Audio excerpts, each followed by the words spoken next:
Chapter 478, 7 Ghosts. Chapter 478, 7 Ghosts. Have they arrived as well? Yolan's beautiful eyes widened upon hearing Feng Xuanyang's words, shock coloring her features. Although the Underworld Guards were the core combatants of Underworld, they were not the peak combatants. Even so, the Underworld Guards were only slightly inferior to the peak combatants of other first-rate guilds. They were more than enough to deal with second-rate guilds. Since Feng Xuanyang had said as much, the new arrivals were not members of the Underworld Guards. Instead, they should be the peak combatants of Underworld, the 7 Ghosts. That's right.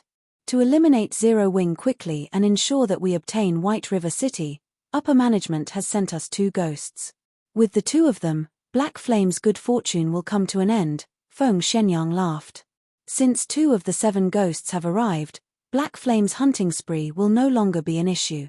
On the contrary, this is our chance. Yulan nodded as she revealed a smile. Underworld was a massive organization, and those who joined the Underworld Guards were already considered experts. Meanwhile, the 7 ghosts stood out among the Underworld Guards and stood at the peak of the organization. The 7 ghosts held very high positions in Underworld, and even Feng Xuanyang had to treat them with respect. Every one of the 7 ghosts was an extraordinarily talented expert carefully selected by Underworld.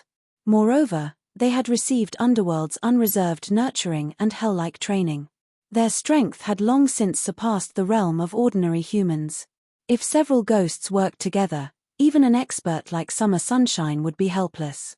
Now that Black Flame was going all out in his hunt of the Underworld Guards, this was very good news for Overwhelming Smile. If the 2 ghosts found Black Flame while he was on his hunting spree, perhaps they could kill Black Flame and utterly destroy Zero Wing. Just as Feng Xuanyang and Yulan discussed Shifeng, the man currently faced off against 2 Underworld Guard parties in the Watch Cemetery. Good luck. What an arrogant little brat. The 2 Underworld Guard parties glared at Shifeng, before turning to each other, smiling. The members of Zero Wing also watched Shifeng, who currently hid his appearance under his black cloak, astonishment filling their eyes. Shifeng had accidentally appeared and claimed to have good luck. Did he not know that the 2 parties surrounding them were the famous killing gods? Every one of these players was a demon who could slaughter people without batting an eye. Those who encountered these killing gods had only one ending, death.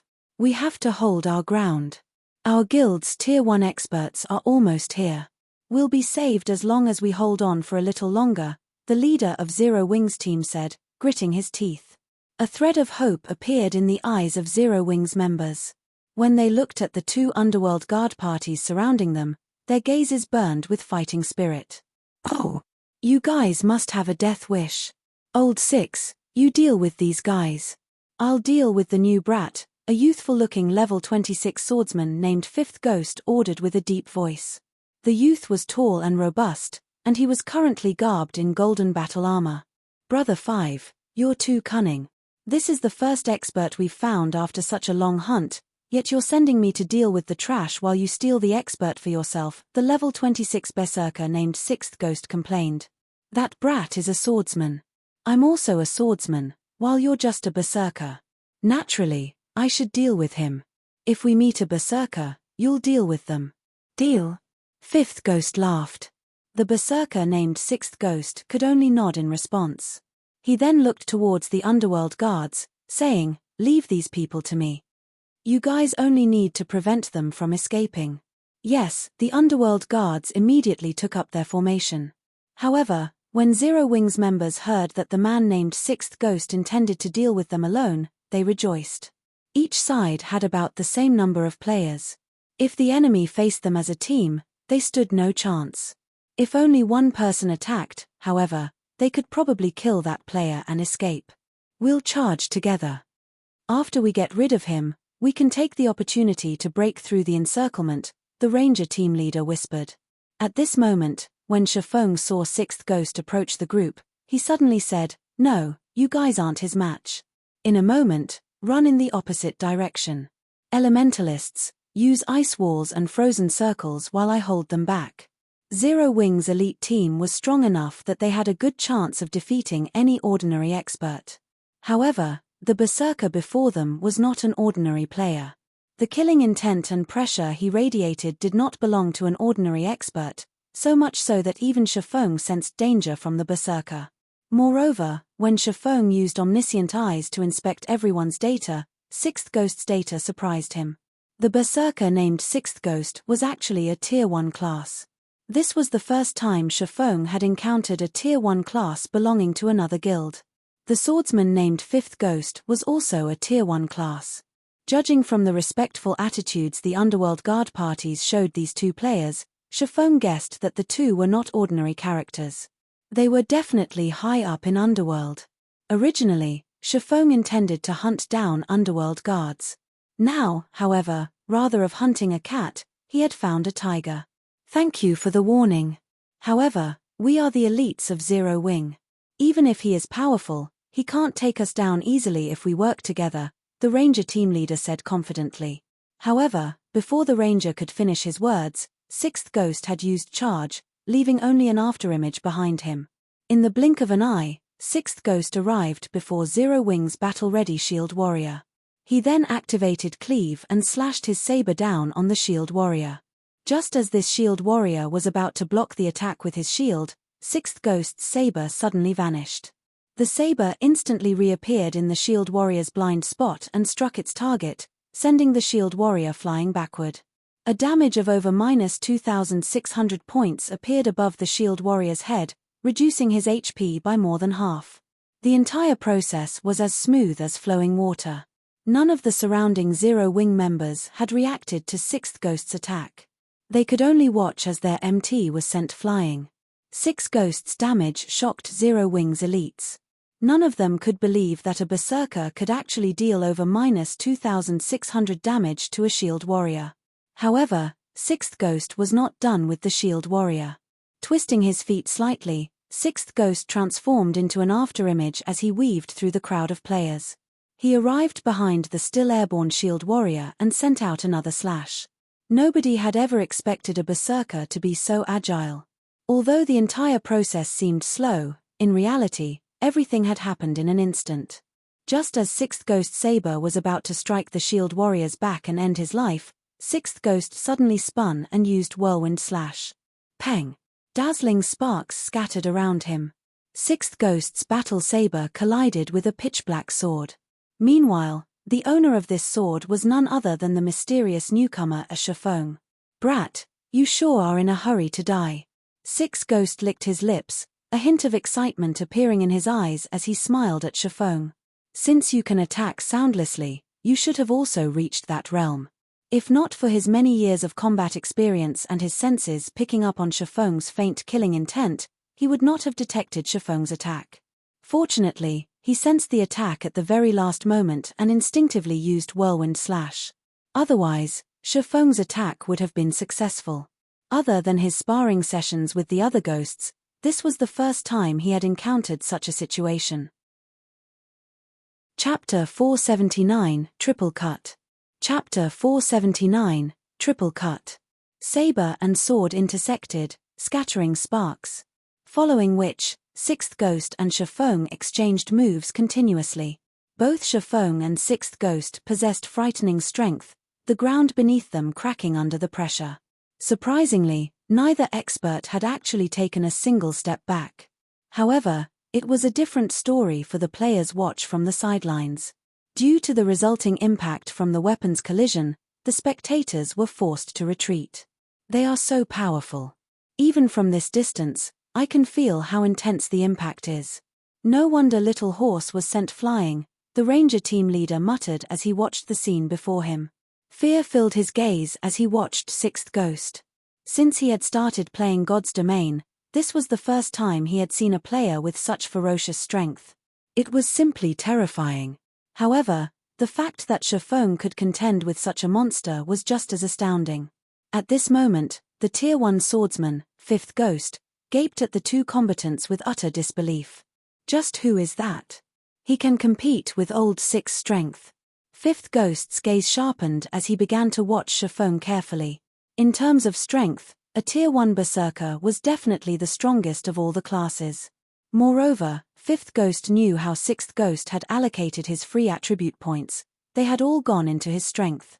Every piece of sixth ghost's equipment was also strength-based. Yet, a swordsman like Shifeng was on equal footing with sixth ghost. It was inconceivable. Among the 7 ghosts, sixth ghost's strength ranked third. Even a swordsman like himself refused to confront sixth ghost directly, relying on techniques to achieve victory instead. Now that an expert, capable of matching sixth ghost's strength, had appeared, fifth ghost could not help but focus on the fight. Brat, it seems that you're a tier 1 class as well. I won't continue playing games, then. Sixth ghost roared, and suddenly, the skin covering his entire body turned red. His momentum had also changed as a violent aura surged forth from his body. This move was a tier 1 skill belonging to tier 1 berserkers, Bull's Rage, which increased the player's strength by 20% for 15 seconds. Sixth ghost's strength had already been quite high. Now that it had increased by another 20%, simple gestures were enough to crack the land beneath his feet. You are 10 years too early if you think you can compete with my strength. Sixth ghost swung his battle saber, which was as tall as he was, slashing the blade down on Shifeng. Both his speed and power far surpassed his previous attacks. Yet, Shifeng did not try to dodge this attack. Instead, he swung the abyssal blade in his hand towards sixth ghost's saber. Everyone was confused. Even fifth ghost, who watched from a distance, revealed a disdainful sneer at this sight. Sixth ghost's Bull's Rage was not the average skill. Rather, it was an enhanced skill. Unlike the normal version, the enhanced version of Bull's Rage increased a player's strength attribute by 30%. Although it was just a measly 10%, to sixth ghost, that 10% was the equivalent of more than 30 points in strength. Having an additional 30 points in strength was like wearing an additional piece of top-tier equipment that added strength. In terms of a tier 1 player's levels, this increase equated 4 or 5 additional levels. After activating Bull's Rage, sixth ghost was the strongest among the 7 ghosts. A tier 1 swordsman stood no chance against sixth ghost's strength. Shifeng overestimated himself if he thought he could challenge sixth ghost's attack head-on. The only way to deal with sixth ghost's attack was to dodge. However, even dodging was impossible. After all, even experts like them, who had reached that realm, found it extremely difficult to dodge sixth ghost's saber techniques. Everyone pictured Shifeng's figure flying backward the instant the saber and sword collided. Boom! The ground beneath both combatants' feet cracked, the impact of the collision creating a dust storm that enveloped the battle. Sixth ghost's eyes widened with shock upon seeing Shifeng block his attack with just one hand. He had already activated Bull's Rage, yet, Shifeng still blocked his attack. The skill had increased his strength attribute by over 100 points. This increase alone was already as much as what an ordinary player possessed. Yet, Shifeng had blocked it. The onlooking crowd gaped when they saw the small crater below the fighter's feet. Are they NPCs? None of them could believe what they saw. Was this really a battle between players? If not for the player-specific diamond-shaped markers hovering above both sides' heads, they would have suspected that the two were monsters of God's domain fighting over territory. So he really was telling the truth. Only now did Zero Wings members realize why Shifeng had warned them before the battle had begun. With such frightening strength, even if Sixth Ghost had not utilized any skills and relied solely on his techniques and attributes, he would not have needed long to annihilate their team. Just who are you? After this single exchange, Sixth Ghost hurriedly retreated from Shifeng. He was on high alert as he watched his opponent, no longer as calm as before. Even a fool could tell that Shifeng's basic attributes were far superior to Sixth Ghost's. From their previous exchange, Sixth Ghost realized that Shifeng had only been testing his strength. With this realization, an indescribable anger overtook Sixth Ghost's heart. All this time, he had been the one to test others' strength, never the other way around. Now that someone had done the same to him, Sixth Ghost's pride as one of the 7 ghosts had been wounded. You attacked first. Why are you the one asking this question? Shifeng chuckled. Brat, you're courting death. As Sixth Ghost bellowed, the battle saber in his hands transformed into 3 saber images. These saber images sealed off Shifeng's path of retreat as they bombarded their target. At this moment, it looked as if Sixth Ghost held not 1, but 3 battle sabers in his hand. Soundlessly, 6th Ghost appeared right in front of Shifeng.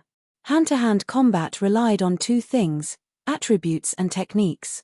Currently, Shifeng's attributes were far superior, so 6th Ghost chose to contend with Shifeng using techniques. Triple cut. Shifeng's expression immediately turned grave.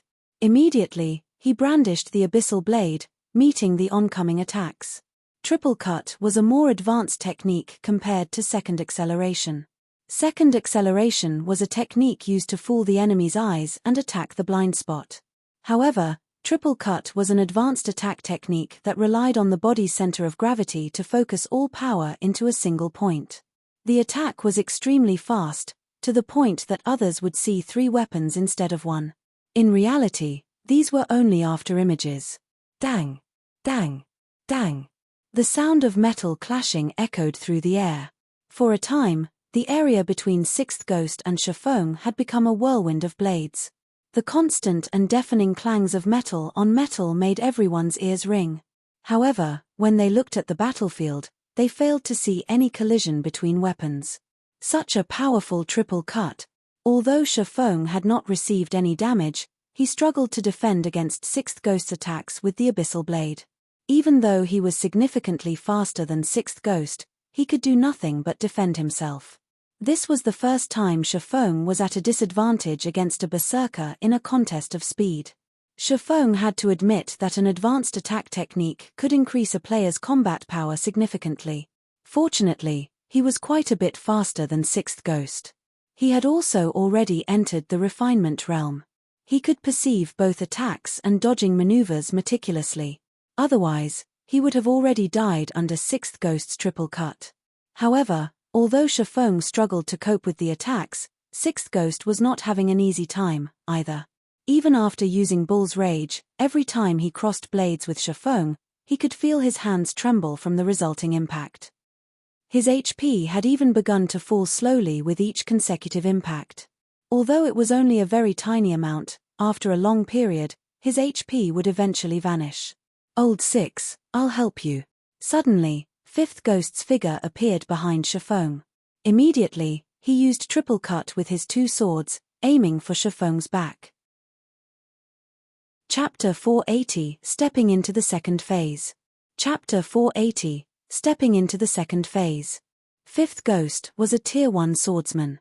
Although he did not possess 6th Ghost's frightening strength, in terms of speed, he was significantly superior to the berserker.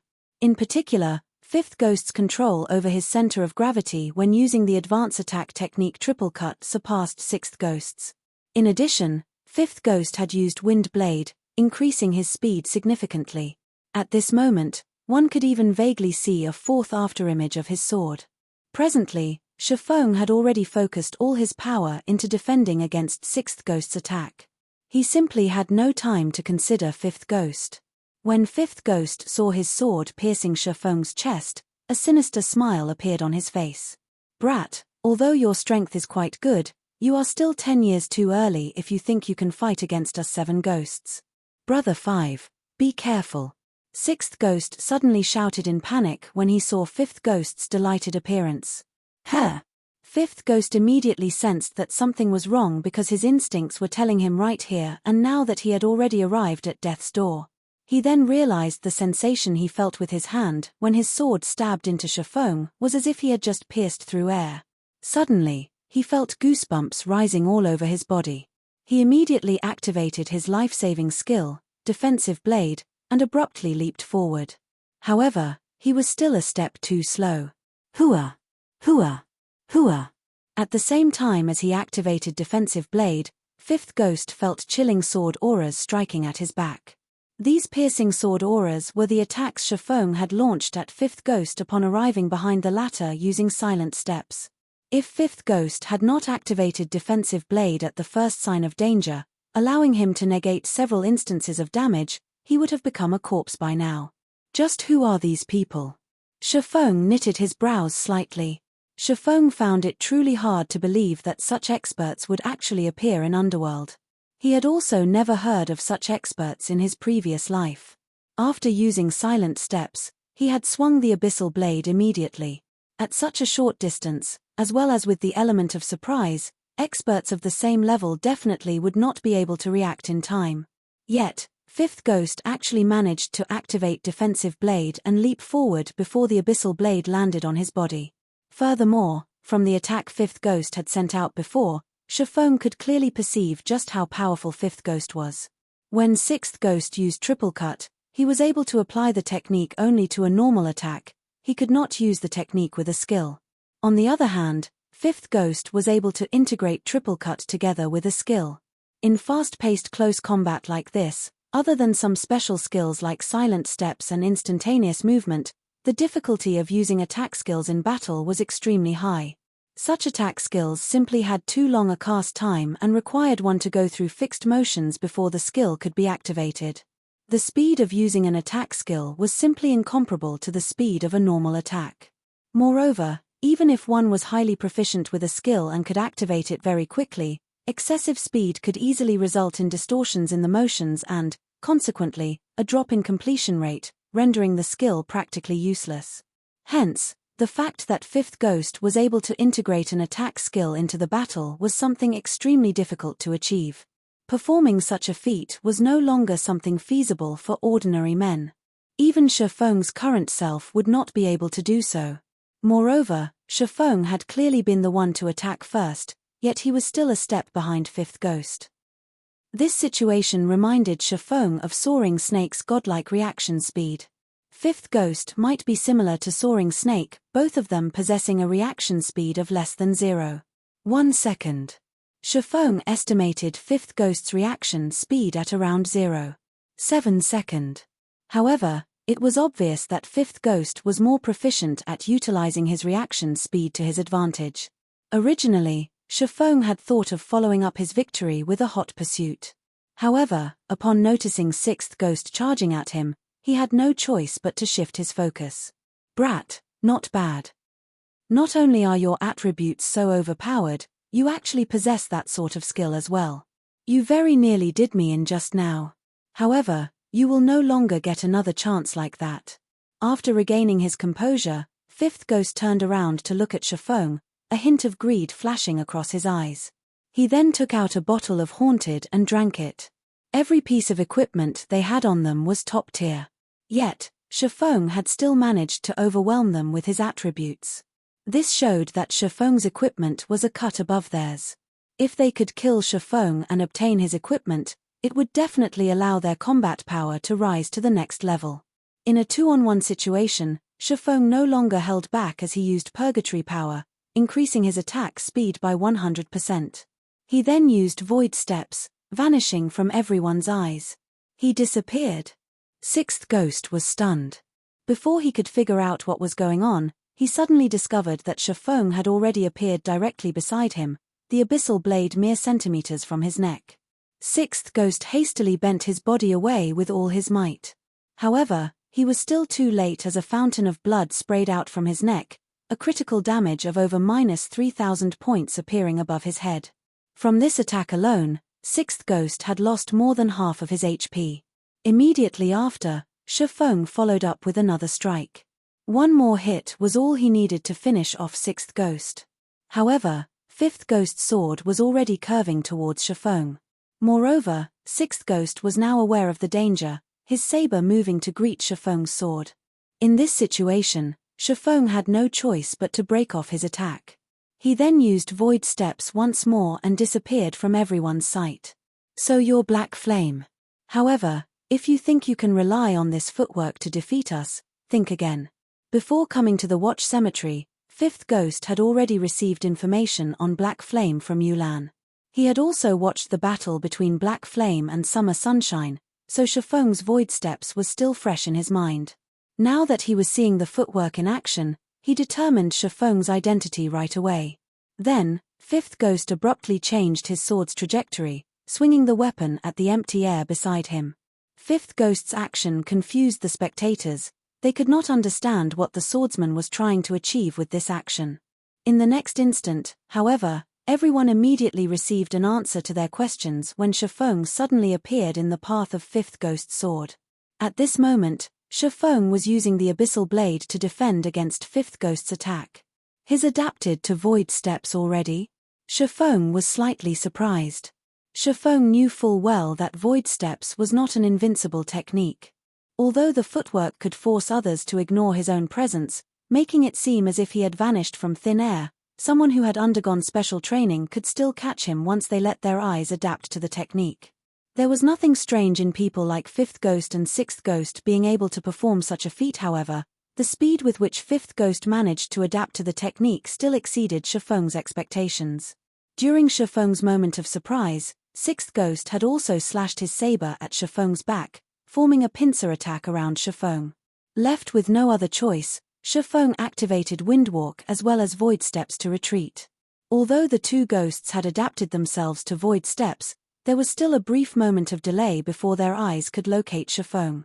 Hence, Shifeng still persisted in using Void Steps to retreat. For a time, both sides entered a stalemate. The exchange between saber and swords created a storm that engulfed the audience. The surrounding spectators were shocked by this scene, and not even their eyes could keep up with the three combatants' actions. Looking at the high-speed battle between the three, even breathing seemed superfluous. Despite Shifeng's attack speed receiving a huge boost and the significant effect of Void Steps, Shifeng was still forced into passivity. The two ghosts' attacks were extremely tricky to deal with. In particular, Fifth Ghost's attacks would always strike from various different blind spots, and never once would the swordsman face Shifeng in a direct confrontation. If not for the fact that Shifeng had already entered the refinement realm, his grasp over attacks and movements becoming extremely precise, he would have long since lost his life to the two ghosts. Although Shifeng was currently locked in a passive state, he was enjoying every moment of this high-speed battle. Ever since the increase in his brain activity, he had not had a chance to familiarize himself with the sudden boost to his perception as well as the sudden enhancement in his control over his own body. This battle was the perfect opportunity to get used to his new improvements. Chances to fight against experts were extremely rare, let alone against experts who were capable of forcing him into such dire straits, where even the slightest mistake could cost him his life. Moreover, Shifeng could not help but admit that the coordination between Fifth Ghost and Sixth Ghost was indeed very amazing. Regardless of how he tried to attack or dodge, he could never fully defend against the attacks of the two ghosts. As a result, he had lost close to half his HP already. However, under the steady onslaught, the accuracy of Shifeng's actions was also gradually increasing. The damage the ghosts inflicted was also gradually decreasing. Their attacks really are precise. At this moment, even Shifeng could feel himself growing mentally tired. Die. Fifth Ghost took advantage of the moment Shifeng used Void Steps and vanished to slash at the latter's back, giving Shifeng no chance to dodge or block at all. At the moment of life and death, a slight change came over Shifeng. Suddenly, Shifeng's movement stopped. In the next moment, Fifth Ghost's sword actually brushed past Shifeng's body. However, Fifth Ghost did not stop his attacks as he continued brandishing his two swords. Sixth Ghost kept hacking at Shifeng with his saber as well, not giving him any chance to dodge or block. Yet, no matter how hard they tried to hit Shifeng, he always managed to avoid their attacks ahead of time. It was as if Shifeng had long since known the trajectory of their attacks. So this is the second stage of the refinement realm, the flowing water realm. It's no wonder I wasn't a match for those people in the past. Shifeng could not help but smile while dodging the two ghosts' attacks. Chapter 481 Flowing Water Acceleration. Chapter 481 Flowing Water Acceleration. Fifth Ghost and Sixth Ghost immediately detected the sudden change in Shifeng, and the two ghosts promptly distanced themselves from their target. As experts of God's domain, their perception of danger was far superior to ordinary players. On the other hand, the dazed players watching Shifeng's battle were confused by the two ghosts' actions. There were no visible changes to Shifeng's outer appearance, and neither were there any changes to his attributes. So, why did Fifth Ghost and Sixth Ghost suddenly choose to back away from him? Was it just my imagination?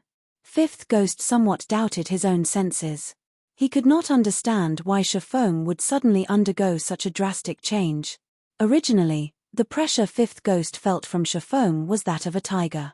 However, in the blink of an eye, Shifeng had transformed into a violent dragon. Moreover, it was a violent dragon with extremely sharp fangs and claws. Let alone them, even ordinary people would know to distance themselves from Shifeng upon sensing such a radical difference. "Since you guys aren't going to take action, then don't mind if I do," Shifeng said as he revealed a meaningful smile. He then raised his sword and slowly approached his two opponents.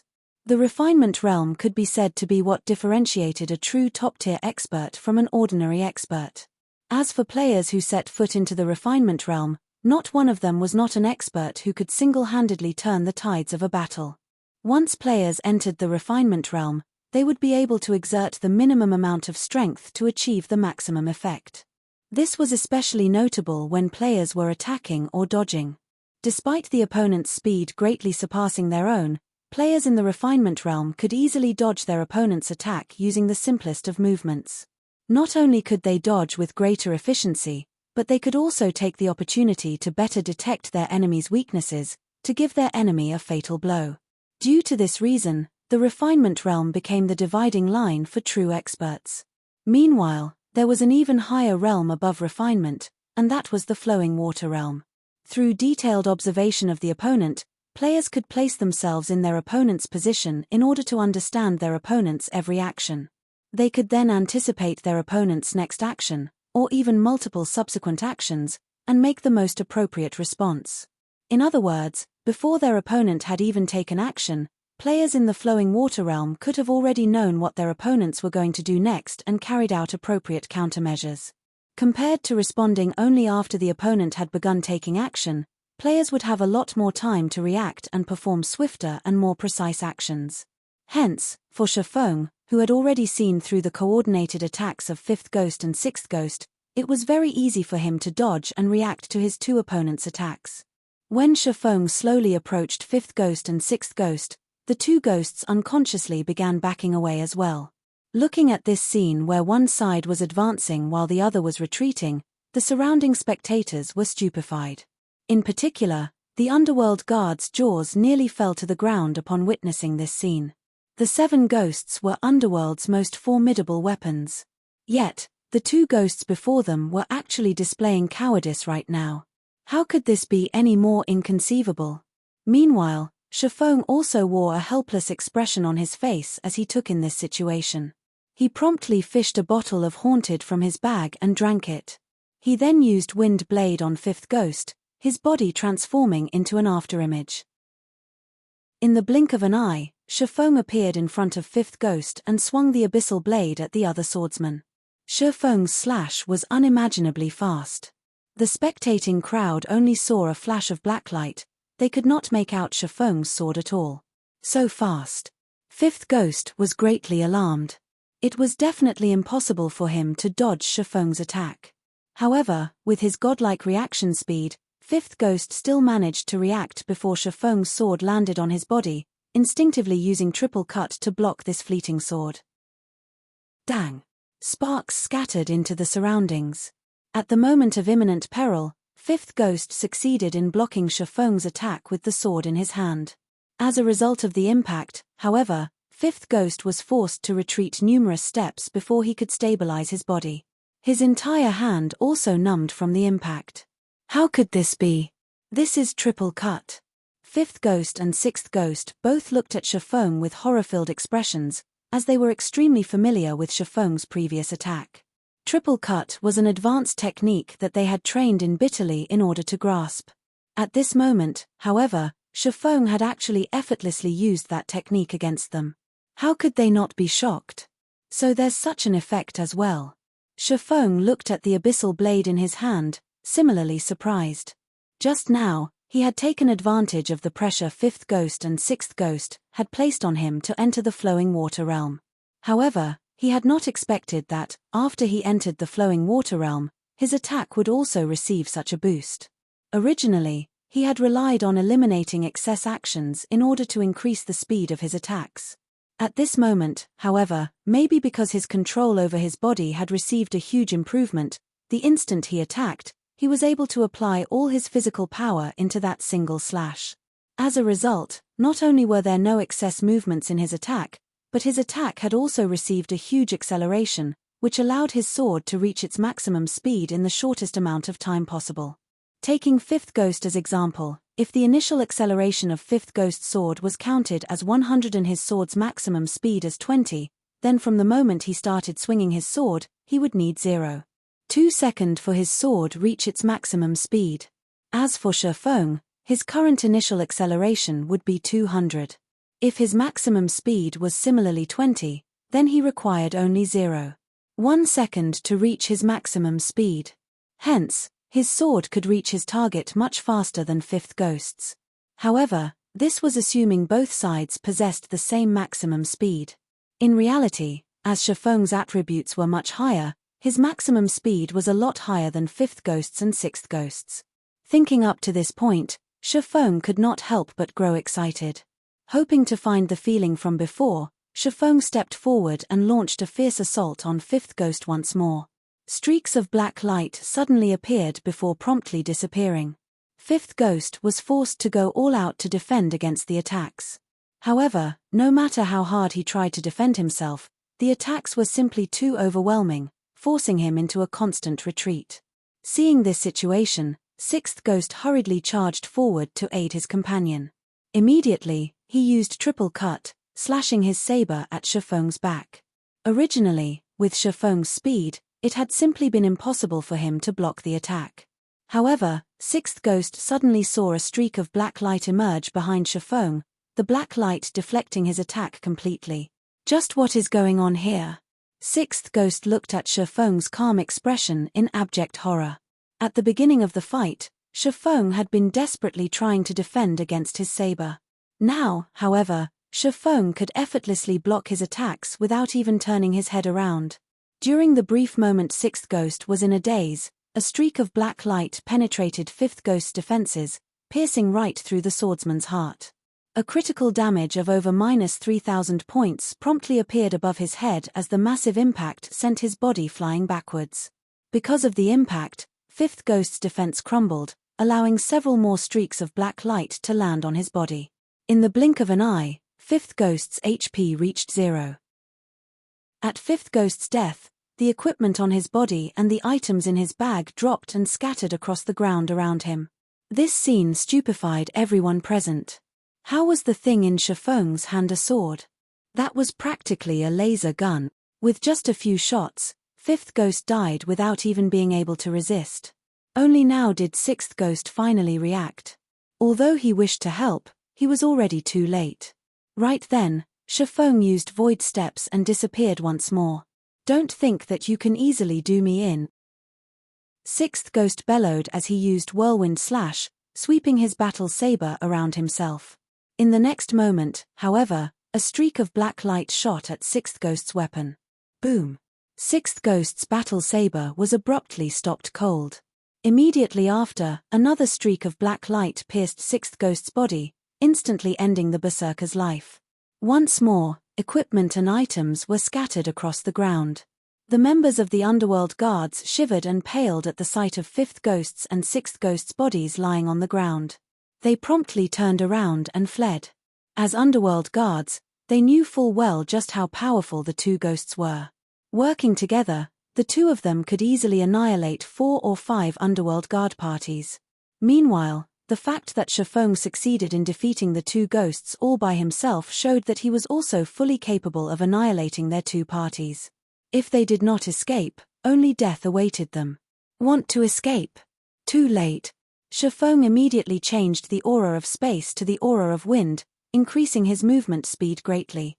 He caught up with the fleeing underworld guards in no time, and just like a whirlwind sweeping away the clouds, he practically killed each underworld guard with just one hit. In the blink of an eye, the 10 remaining underworld guards were turned into a pile of corpses, their equipment and the items inside their bags scattering all over the ground around their corpses. Chapter 482 – The Strength of a Single Man. Chapter 482 – The Strength of a Single Man. This haunted really is frightening. It is actually able to force a red name to drop every single piece of equipment they are wearing. Underworld should be shedding tears right about now. Shifeng's heart was filled with joy when he looked at the ground littered with items. Killing the elite members of a guild would not cause any significant damages to said guild, as these elite members only had advanced equipment. Such equipment could be easily replaced. The equipment of experts, on the other hand, was different. Every single expert was an accumulation of a guild's top-tier equipment. Meanwhile, behind every piece of top-tier equipment was the sacrifice of a large number of players. Being able to steal a piece of top-tier equipment from a guild was the equivalent of slicing a piece of flesh off said guild. The Underworld Guard parties had a total of 12 members. Of them, 10 were mostly geared in level 25 secret silver equipment mixed with a few pieces of level 20 fine gold and even dark gold equipment. As for 5th Ghost and 6th Ghost, their equipment was only slightly inferior to that of core members of Zero Wing. The majority of their equipment consisted of level 25 fine gold equipment, and even the most inferior pieces were level 20 dark gold equipment. Now, however, these 12 players were left with not a single piece of equipment on their bodies, thanks to Shifeng. In addition, the 12 had also dropped plenty of items from their bags. Among them were plenty of haunted potions, as well as the good quality equipment such as level 20 secret silver and fine gold equipment they had harvested from other players. Making a rough estimate, Shifeng had earned more than 100 gold just from killing these 12 players. Split this advanced equipment among yourselves. Don't forget to leave some for your dead companions. Shifeng only collected the top-tier equipment and haunted potions for himself, leaving the remainder for the team. He then disappeared into the dense forest in search of other Underworld Guard parties. So cool.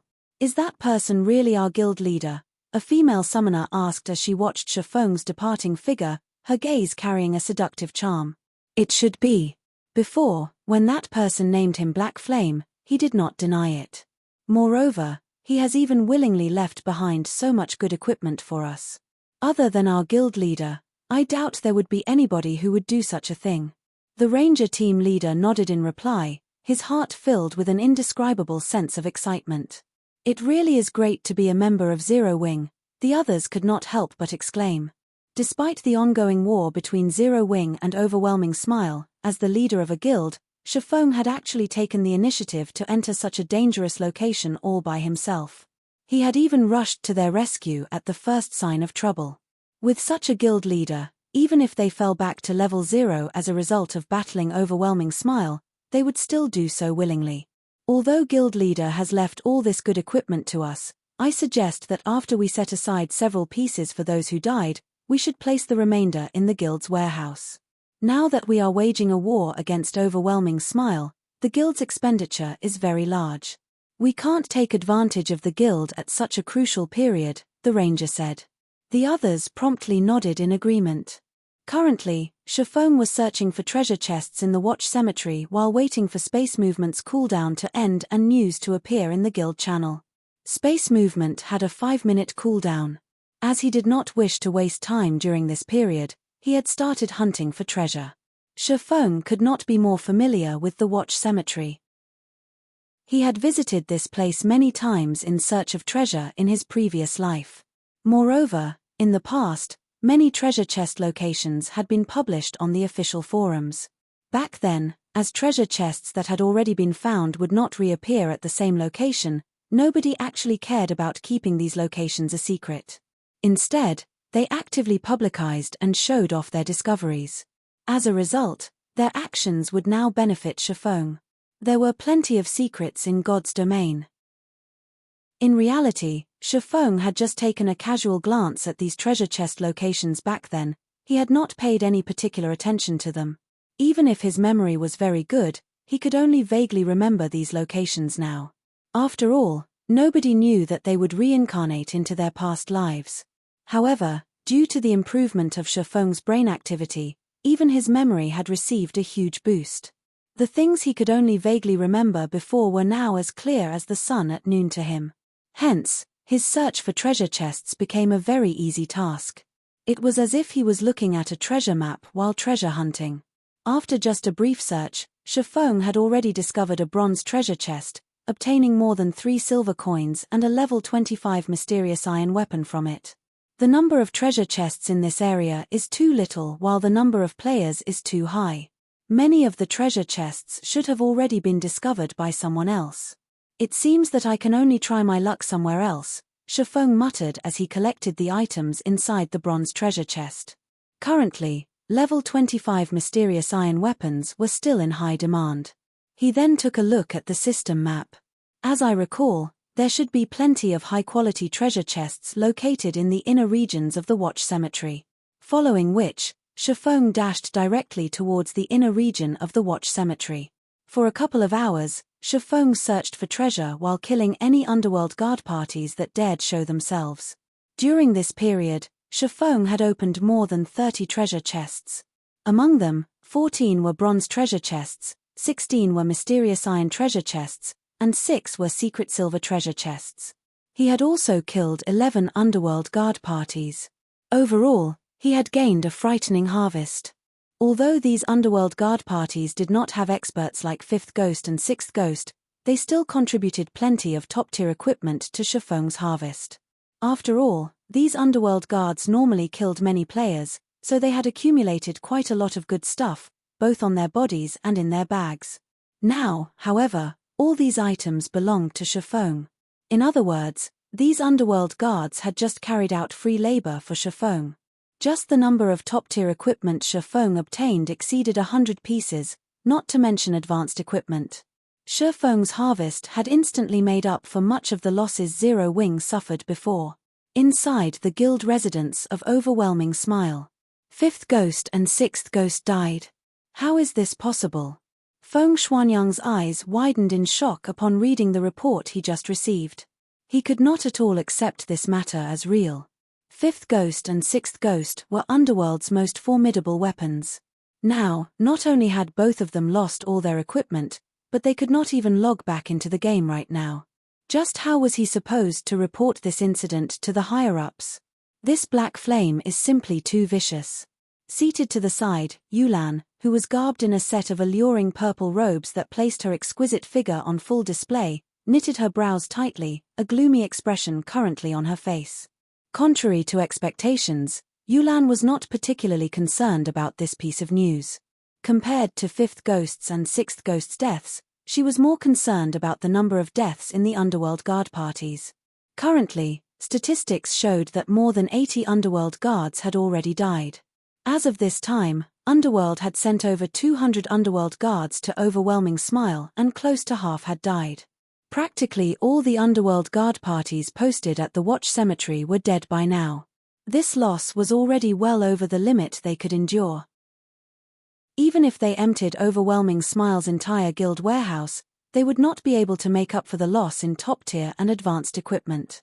Aside from that, there was also the loss of levels, as well as the fact that all those killed by Shifeng were unable to log back into God's domain for a long period of time. Just how did he manage such a feat? Yulan muttered in confusion. The Underworld Guard parties were clearly scattered far apart from each other, making it extremely difficult to catch them all. Yet, Shifeng had only used a few short hours to wipe out nearly every Underworld Guard party within the Watch Cemetery. While Feng Shenyang and Yulan were feeling depressed, information regarding Shifeng's feat spread like wildfire throughout White River City. Players who received this piece of news were thoroughly amazed. 1 hit per person. Shifeng had actually managed to suppress a powerful guild all by himself, slaughtering Overwhelming Smile to the point where it had no choice but to recall all its members from the treasured land known as the Watch Cemetery. This was simply too frightening. For a time, Zero Wing was once more the topic of conversation in the entire White River City. Chapter 483 Everlasting War. Chapter 483 Everlasting War. Although the fight in Watch Cemetery had not been on a large scale, it had dealt a massive blow to Overwhelming Smile. This was not a matter of winning or losing. Instead, it was because Overwhelming Smile had conceded. This one point proved that Overwhelming Smile was inferior to Zero Wing. In addition, Shifeng's stunning performance had calmed the rush to join Overwhelming Smile. Previously, they all had an optimistic view on Overwhelming Smile, believing that the guild was about to overtake the position of White River City's overlord. Now, however, the situation had taken a 180-degree turn.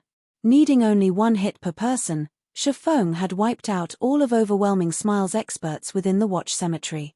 Without that hindrance, Zero Wing's Tier 1 experts were able to display their strength as they swiftly wiped out the normal members from Overwhelming Smile, forcing the guild to pull back from the treasured land known as the Watch Cemetery. The Watch Cemetery was White River City's most resource-rich level 20 to 30 map. Losing it would undoubtedly be detrimental to Overwhelming Smile's future development. Although Overwhelming Smile was wealthy, that wealth would be meaningless if they could not convert it into leveling resources. The sky slowly darkened as the setting sun gradually disappeared past the horizon. After a day's struggle, many players had begun to return to the city to rest and celebrate their day's harvest. Bars, restaurants, clubs, and many such establishments were already crowded. At this moment, in the rooftop dining room of a high-class restaurant, 2 female players feasted on delicacies as they enjoyed the view of White River City. Many male players present snuck glances at these 2 women. Of the 2 female players, one was petite and lovely, while still sporting stunning curves. The other was even more beautiful. Her face was so pure that it put flowers to shame and outshone the moon. Her snow-white skin looked so delicate that it seemed as if it might break from the gentlest touch. Currently, although she wore a long, aqua-blue mage robe, trimmed in gold, the clothing failed to conceal her graceful body. These 2 were none other than Blue Bamboo and Thoughtful Rain, the pair that had originally planned to join Overwhelming Smile. Blue, what did I tell you? Look how quickly Zero Wing suppressed Overwhelming Smile, Thoughtful Rain said as she glanced at Blue Bamboo, the gentle smile in her ink-black eyes intensifying. Previously, due to her refusal to join Overwhelming Smile, Blue Bamboo had pestered her ceaselessly, giving her a huge headache. Only now that Zero Wing had forced Overwhelming Smile to submit did the girl finally relent. Overwhelming Smile is truly disappointing. To think that I thought so highly of it, it actually dared to let me down. I don't want to join Overwhelming Smile anymore, either. Blue Bamboo pouted, disappointed. I already told you that Zero Wing is far superior to Overwhelming Smile. After all, it was the first guild to own a guild residence in White River City. Not only that, it claimed the best residence available in White River City. It also has plenty of experts. Currently, the various guilds in White River City barely have any Tier 1 experts in their guilds. Yet, I hear that Zero Wing already has over 50. Zero Wing has long since taken the lead. Furthermore, its guild leader, Black Flame, is a titled expert. Thoughtful Rain's thin lips shifted slightly as she explained, smiling tenderly. Since that's the case, why don't we join Zero Wing? Blue Bamboo could not help but have expectations. Zero Wing's exam is very strict. I might be able to pass it, but I'm afraid that you. Thoughtful Rain shook her head after evaluating Blue Bamboo. Humph. Who says my techniques are bad? I've only recently begun playing virtual reality games. After some time, I'll be more amazing than even Black Flame. Besides, Blue Bamboo's ink-black eyes suddenly shone as she revealed a meaningful smile, saying, Rain, I know that you've encountered one of the higher-ups of Zero Wing before. His name was Yifeng, I think. He gave you a permanent pass to the library. All of my classmates turned green with envy when I told them about that item. Since he gave you such a precious pass, he should be able to admit us into the guild without any issues with his position. I am only acquaintances with him. Blue, stop overthinking things, Thoughtful Rain hurriedly explained. Besides, if he invites you into Zero Wing, and you perform badly, what then? Others will question his ability to manage the guild. Are you my best friend or his? You're actually defending him, yet, you claim that there is nothing going on between you two? I don't care. In any case, I want to join Zero Wing. I have always wanted a piece of level 25 fine gold equipment. With your felonious body, you just have to say the word, and he'll let me into the guild and smother us with fine gold equipment. Blue Bamboo stated as she swept a glance at Thoughtful Rain's graceful body, her lips hooked up into a deep, suggestive smile. Thoughtful Rain was suddenly speechless. At this moment, a party of 6 suddenly appeared before the female duo. The leader of this party was a middle-aged man with a burly body, examining the two with world-weary eyes. None of the party could be underestimated, as the other 5 also gave off an air of danger. The party's stance alone left the surrounding witnesses breathless. Their levels were even more astonishing.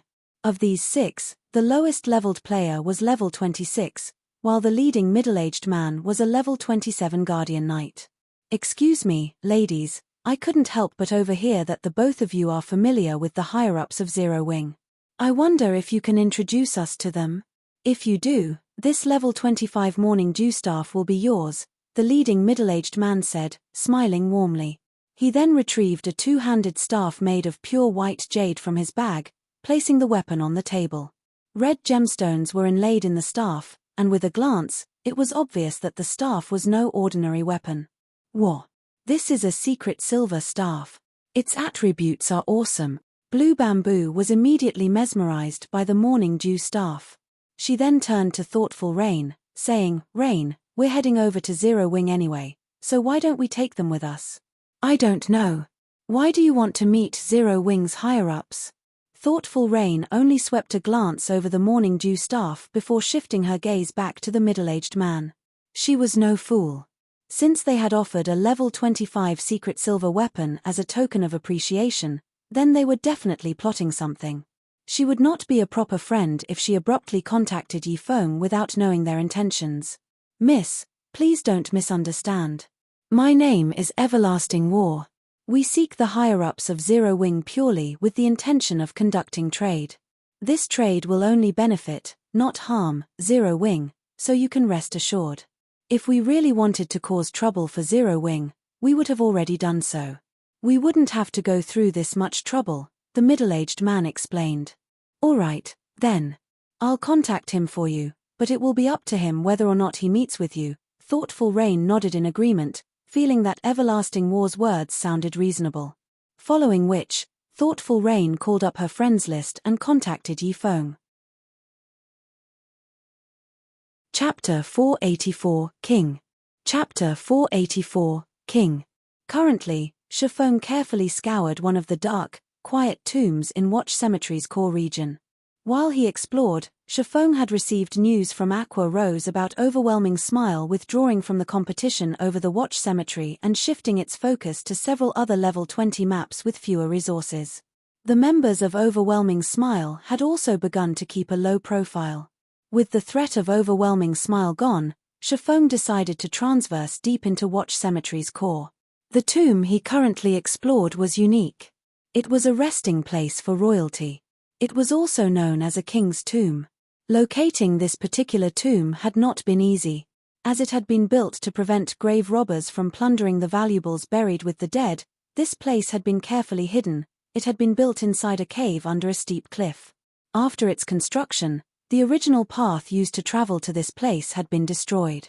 After several hundred years, vines had covered the cliff, making it even more difficult to notice the cave. In the past, a skilled assassin had accidentally discovered this location. Afterward, that assassin had led a powerful team to the king's tomb and successfully plundered the treasure inside. After claiming the treasure, he sold the item for over 1,000 gold, earning everyone's envy. Even so, in the god's domain of that time, the assassin had still taken a loss when he sold the item. Why had it been a loss? Although the item was utterly worthless to an independent player, to guilds, it was priceless. Various large guilds would willingly spend 2,000 or 3,000 gold, much less 1,000. The treasure the assassin had found was a guild residence promotion order. All guild residences started out as a 1-star residence when established. If a guild wished to upgrade it to a 2-star residence, they needed to meet 2 requirements. First, a guild needed a sufficient amount of guild popularity. The second thing they needed was a 2-star guild residence promotion order. If a guild residence reached 2-star status, the guild could establish certain facilities that were unavailable to a 1-star residence. More importantly, a guild residence's private rooms would change. Guilds could only establish 1-star private rooms in a 1-star residence, whereas 2-star private rooms could be established in a 2-star residence. By resting for 24 hours in a 1-star private room, players could store up to 20% of the double EXP buff. In a 2-star private room, however, players could store up to 25% after 24 hours. In addition, a guild could establish a smithy inside a 2-star residence, allowing members to have their weapons and equipment repaired. Moreover, the repair fees as the guild's smithy were 10% cheaper than elsewhere. Repair fees were always expensive. Although there was only a 10% difference, players could still save a significant amount of money. Currently, Zero Wing's popularity had exceeded 5,000 points. It had met that requirement for the upgrade. Hence, now was the perfect time for Shifeng to collect the promotion order. Danger awaited any player inside the king's tomb as traps had been built throughout the crypt. Unfortunately, none of these traps proved to be useful against Shifeng. He destroyed every trap he encountered with a single slash.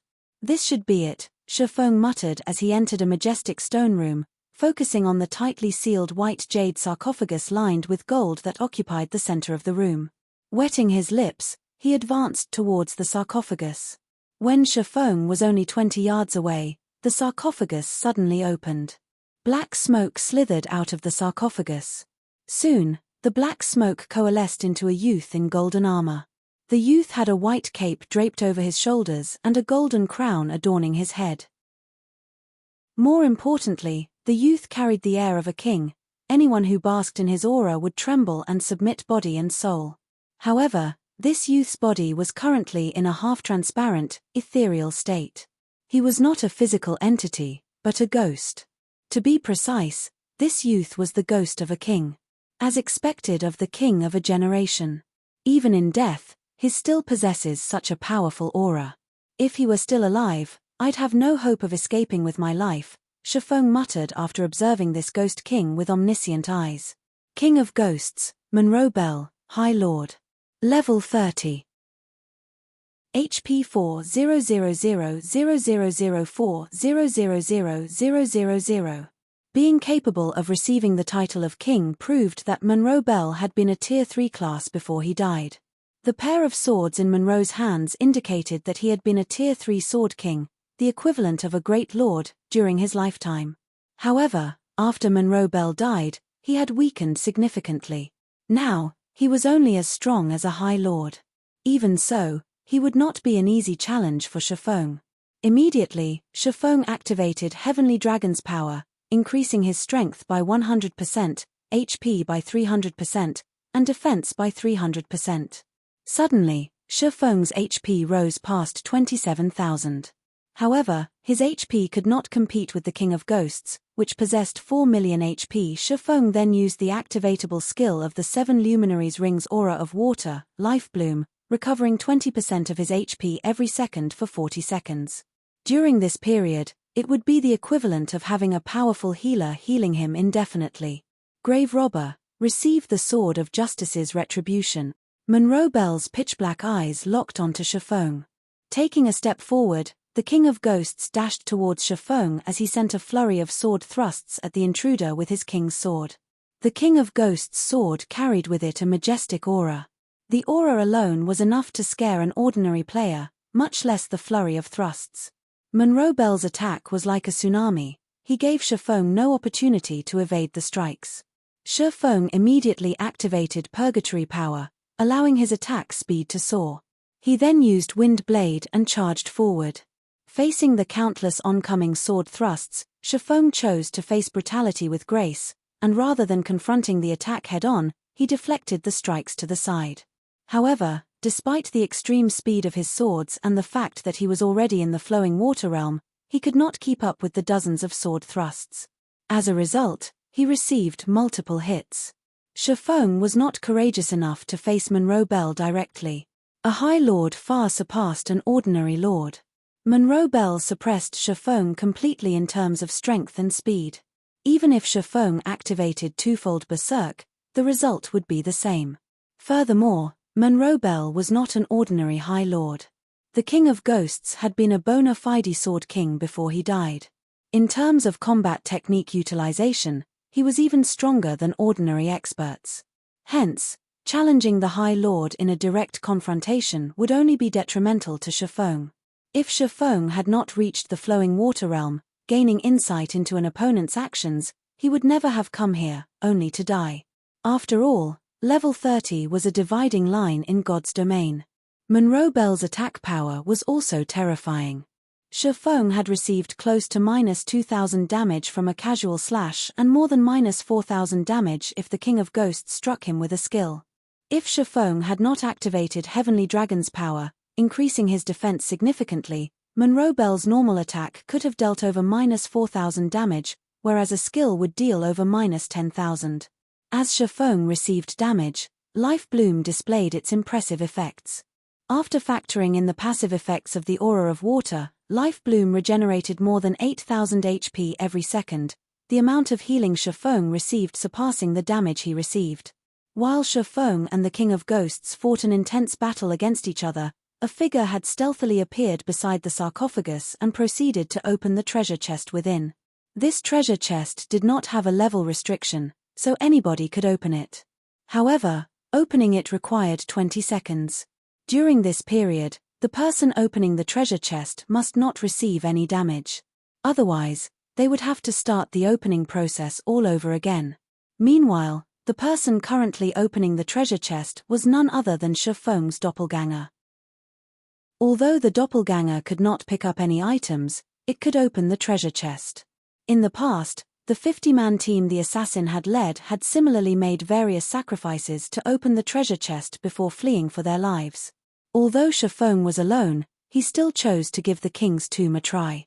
After all, not only did he possess the strength to resist a High Lord for a short time, but he also had his doppelganger.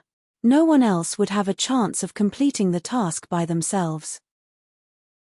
The moment the doppelganger opened the treasure chest, Shifeng instantly swapped positions with it, having his doppelganger delay Monroe Bell while he looted the contents of the treasure chest. Monroe Bell was simply too powerful. Shifeng's doppelganger barely lasted 3 seconds before it died. However, during those 3 seconds, Shifeng had emptied the treasure chest. Seeing Monroe Bell charge towards him, Shifeng hurriedly switched the Aura of Water to the Aura of Space before activating space movement and leaving the King's Tomb. Chapter 485, Number 1 Guild. Chapter 485, Number 1 Guild. Near one of the mass graves in Watch Cemetery's outer region, a tear in space suddenly appeared in mid-air. In the next moment, Shifeng emerged. I finally escaped. Even after Shifeng landed, he could still hear the King of Ghosts' angry roars. However, the tear in space had already closed. Even if Monroe Bell recovered his strength as a Tier 3 Sword King, he could not reach Shifeng now.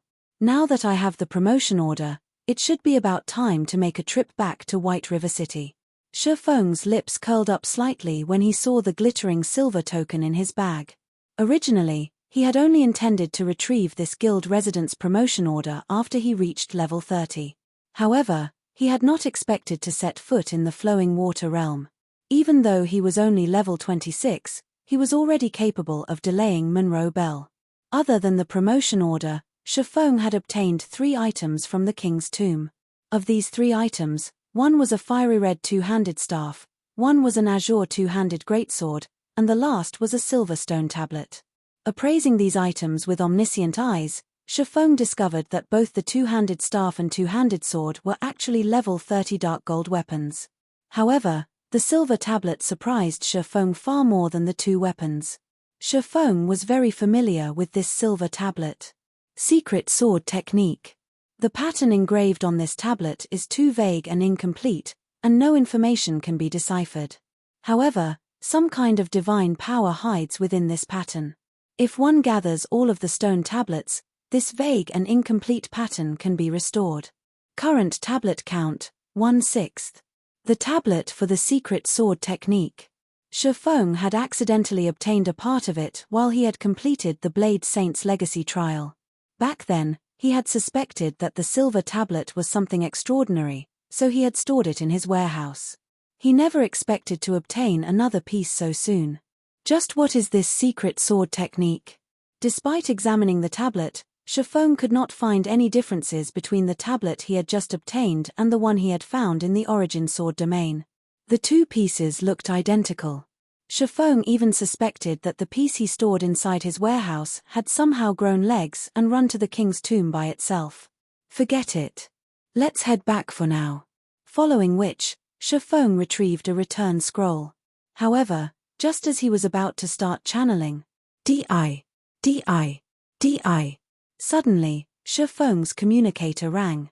Thoughtful Rain, a girl he had only met once before, was contacting him. Is she looking to buy equipment? Shifeng looked at Thoughtful Rain's name, feeling slightly surprised. Previously, when he had met Thoughtful Rain at White River City's library, the latter had expressed her interest in purchasing weapons and equipment from him. Shifeng felt a sense of familiarity from Thoughtful Rain. Now that his brain activity had increased, he could recall even the smallest fragment of the past. Yet, even after his memories had refreshed, he still could not recall the girl.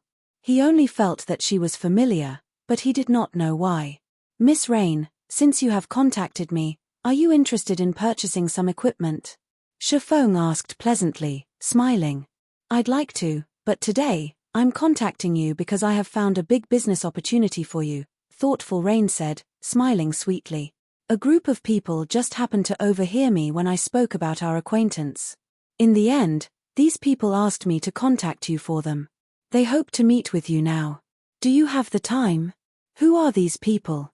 Shifeng asked. He says his name is Everlasting War.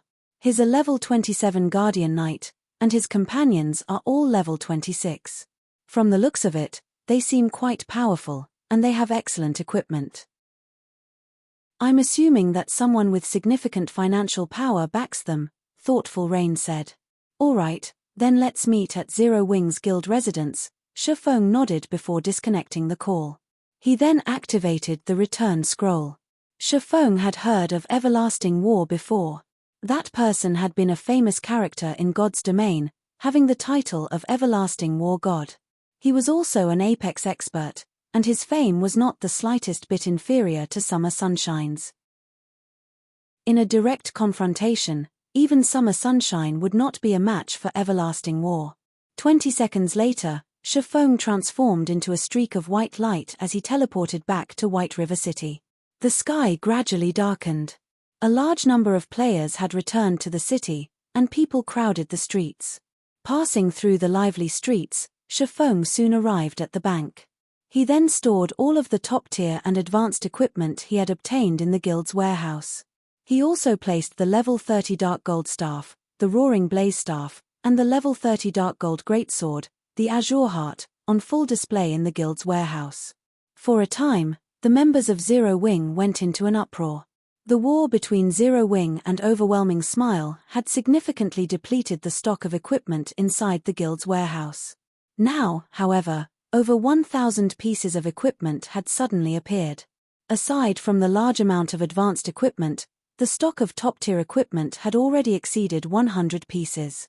Beyond that, there were actually level 30 dark gold weapons inside the guild's warehouse. Currently, the players of various large guilds still struggled to obtain level 25 equipment.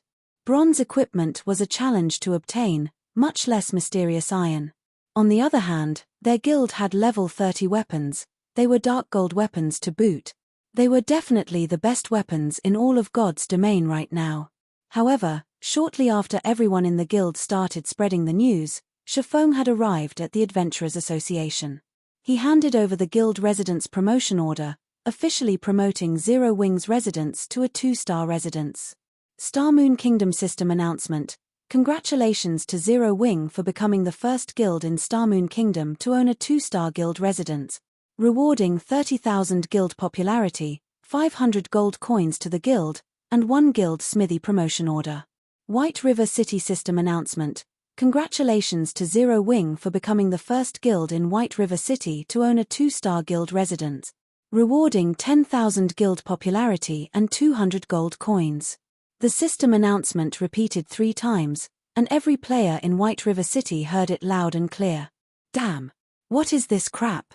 Our guild hasn't even obtained a guild residence, yet, already, Zero Wing has a 2-star guild residence. What's this 2-star residence thingy? Lots and lots of money. Suddenly, Starmoon Kingdom's official forums exploded with activity. Everyone discussed Zero Wing, and the various large guilds had also begun asking around about the benefits of a 2-star guild residence. Also, what was a guild smithy promotion order? However, the activity on Star Moon Kingdom's forums paled in comparison to White River City's. Zero Wing is simply too amazing. Overwhelming Smile has only managed to establish its guild residence after much difficulty, yet, Zero Wing has already obtained a 2-star guild resident. I've just received news that Zero Wing's warehouse has received an influx of top-tier equipment. There are even level 30 dark gold weapons in there. Now, Zero Wing's guild residence has been promoted to 2 stars. Zero Wing is simply overpowered. It seems that Zero Wing is still the true overlord of White River City. Although Overwhelming Smile is rich, it still cannot compete with Zero Wing. Now, even Overwhelming Smile's financial power in the game is no match for Zero Wing. We will have a better future if we join Zero Wing. That's not all. I've just made some inquiries and found out that guilds can establish a guild smithy inside a 2-star guild residence. The repair fees there are 10% cheaper than elsewhere. Meanwhile, that guild smithy promotion order can be used to promote a 1-star guild smithy into a 2-star guild smithy. The repair fees of a 2-star are even lower, 15% cheaper. You can save so much on repair fees alone. Other guilds have no chance against Zero Wing. All hail Zero Wing. I want to join Zero Wing. For a time, Zero Wing became the #1 guild in the hearts of White River City's players of White River City. Suddenly, White River City went into a frenzy as players tried to join Zero Wing. Chapter 486, Generous Benefits. Chapter 486, Generous Benefits. Inside the Adventurers Association, Shi Feng was currently applying to establish a forge inside Zero Wing's guild residence. Sir, this is the model list for smithies. In addition, there is also a list of blacksmiths. You may choose any of the names listed there. The NPC at the counter smiled as she passed 2 lists to Shi Feng. In God's domain, buildings were not limited to a single model. There was a large variety of models available for players to choose from. Players could even design their own buildings, though designing one from scratch required a lot of time. If not for highlighting the uniqueness of one's own guild, most players would choose one of the hundreds of models that were already available. Promotion of buildings only required a promotion order. There was no need to spend any money. However, constructing a new building or reconstruction required a large sum. Depending on the size of the building, the materials required, and the building's function, the price of construction would vary. A guild smithy was extremely important. Hence, Shi Feng needed to decide carefully. Smithies were differentiated by 3 grades: ordinary, refined, and luxury. Though the price of each smithy was higher than the last, each grade was also more efficient. Ordinary smithies cost between 100 gold and 200 gold. Aside from repairing weapons and equipment, guild members could also sell their unwanted items to the NPCs at the smithy. Refined smithies cost between 300 gold to 500 gold. Aside from having all the functions of an ordinary smithy, refined smithies had a more refined and luxurious appearance. Refined smithies also had a weapon maintenance function. If a player left their weapon in the smithy's care, its durability consumption rate would drastically reduce for a period. At the same time, one could also hire intermediate blacksmiths if they had a refined smithy. One should not underestimate the function of blacksmiths. These blacksmith NPCs all possess different capabilities. For example, some blacksmiths might take less time than others to repair weapons and equipment. Other blacksmiths might produce stronger maintenance effects. Hence, hiring a powerful blacksmith was of utmost importance. Lastly, luxury smithies cost between 800 gold and 1000 gold. Aside from having all the functions of a refined smithy, luxury smithies had a rest area that allowed guild members to accumulate the double EXP buff.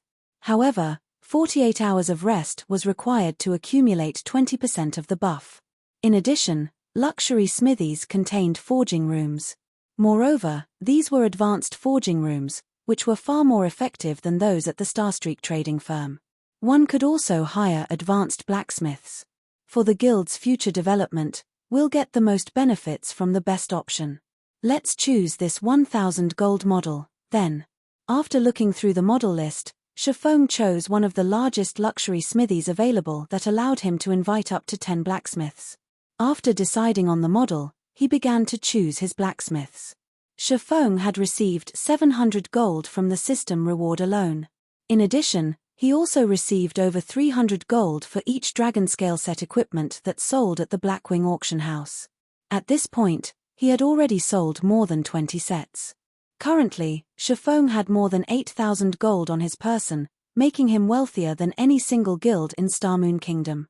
Moreover, gold would continue to fill his bags as more sets of dragon scale set equipment sold. So, he did not mind constructing the best smithy available.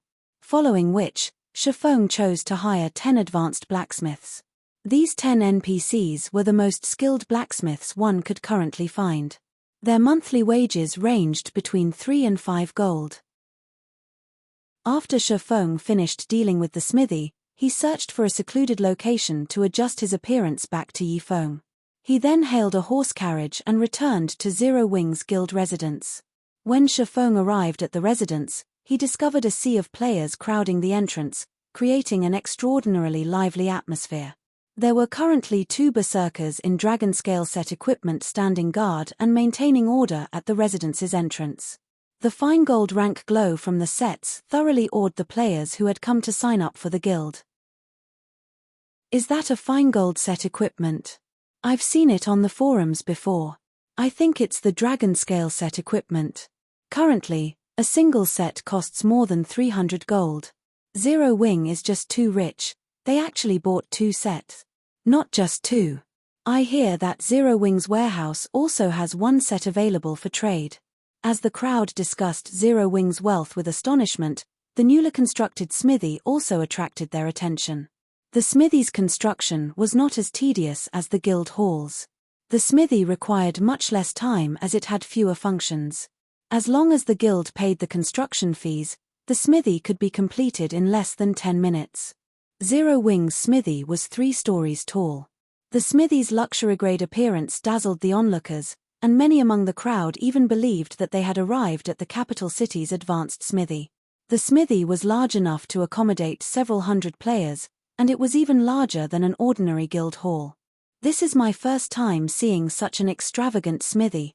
Zero Wing isn't giving Overwhelming Smile any chance of survival. Zero Wing's smithy is almost the same size as Overwhelming Smile's guild hall. It's so much fancier than their guild hall, too.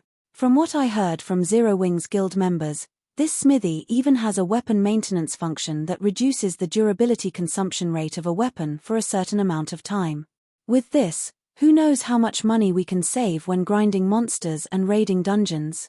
For this guild smithy alone, I'll do anything it takes to join Zero Wing. The independent players who had come to participate in Zero Wing's test watched the guild's transformation with reverence, their desire to join Zero Wing intensifying. Morale among Zero Wing's members soared when they saw the growing flood of players coming to join their guild. Now, whenever they strode down the streets with their 6-winged emblem revealed, they would receive countless envious stares. Standing a short distance away from the residence's entrance, Thoughtful Rain quickly noticed Shifeng's arrival. Waving her hand, she shouted, "Yifeng, we're over here." Shifeng promptly walked over. Standing beside Thoughtful Rain was the expert who Shifeng was extremely familiar with, Everlasting War. However, though Shifeng knew about Everlasting War in the past, the reverse was not true. The 5 companions by his side were also outstanding experts. In the past, Shifeng had lived in an entirely different world from them. He had failed to reach even the upper ranks of God's domain, much less the pyramid's peak. "Yifeng, let me introduce you. This man is Everlasting War, he wishes to discuss business with you." Thoughtful Rain slowly introduced Everlasting War's party to Shifeng. At this moment, Everlasting War was shocked after evaluating Shifeng. The pressure he felt from Shifeng was intense. He had not expected Zero Wing to possess another unfathomable expert besides Black Flame.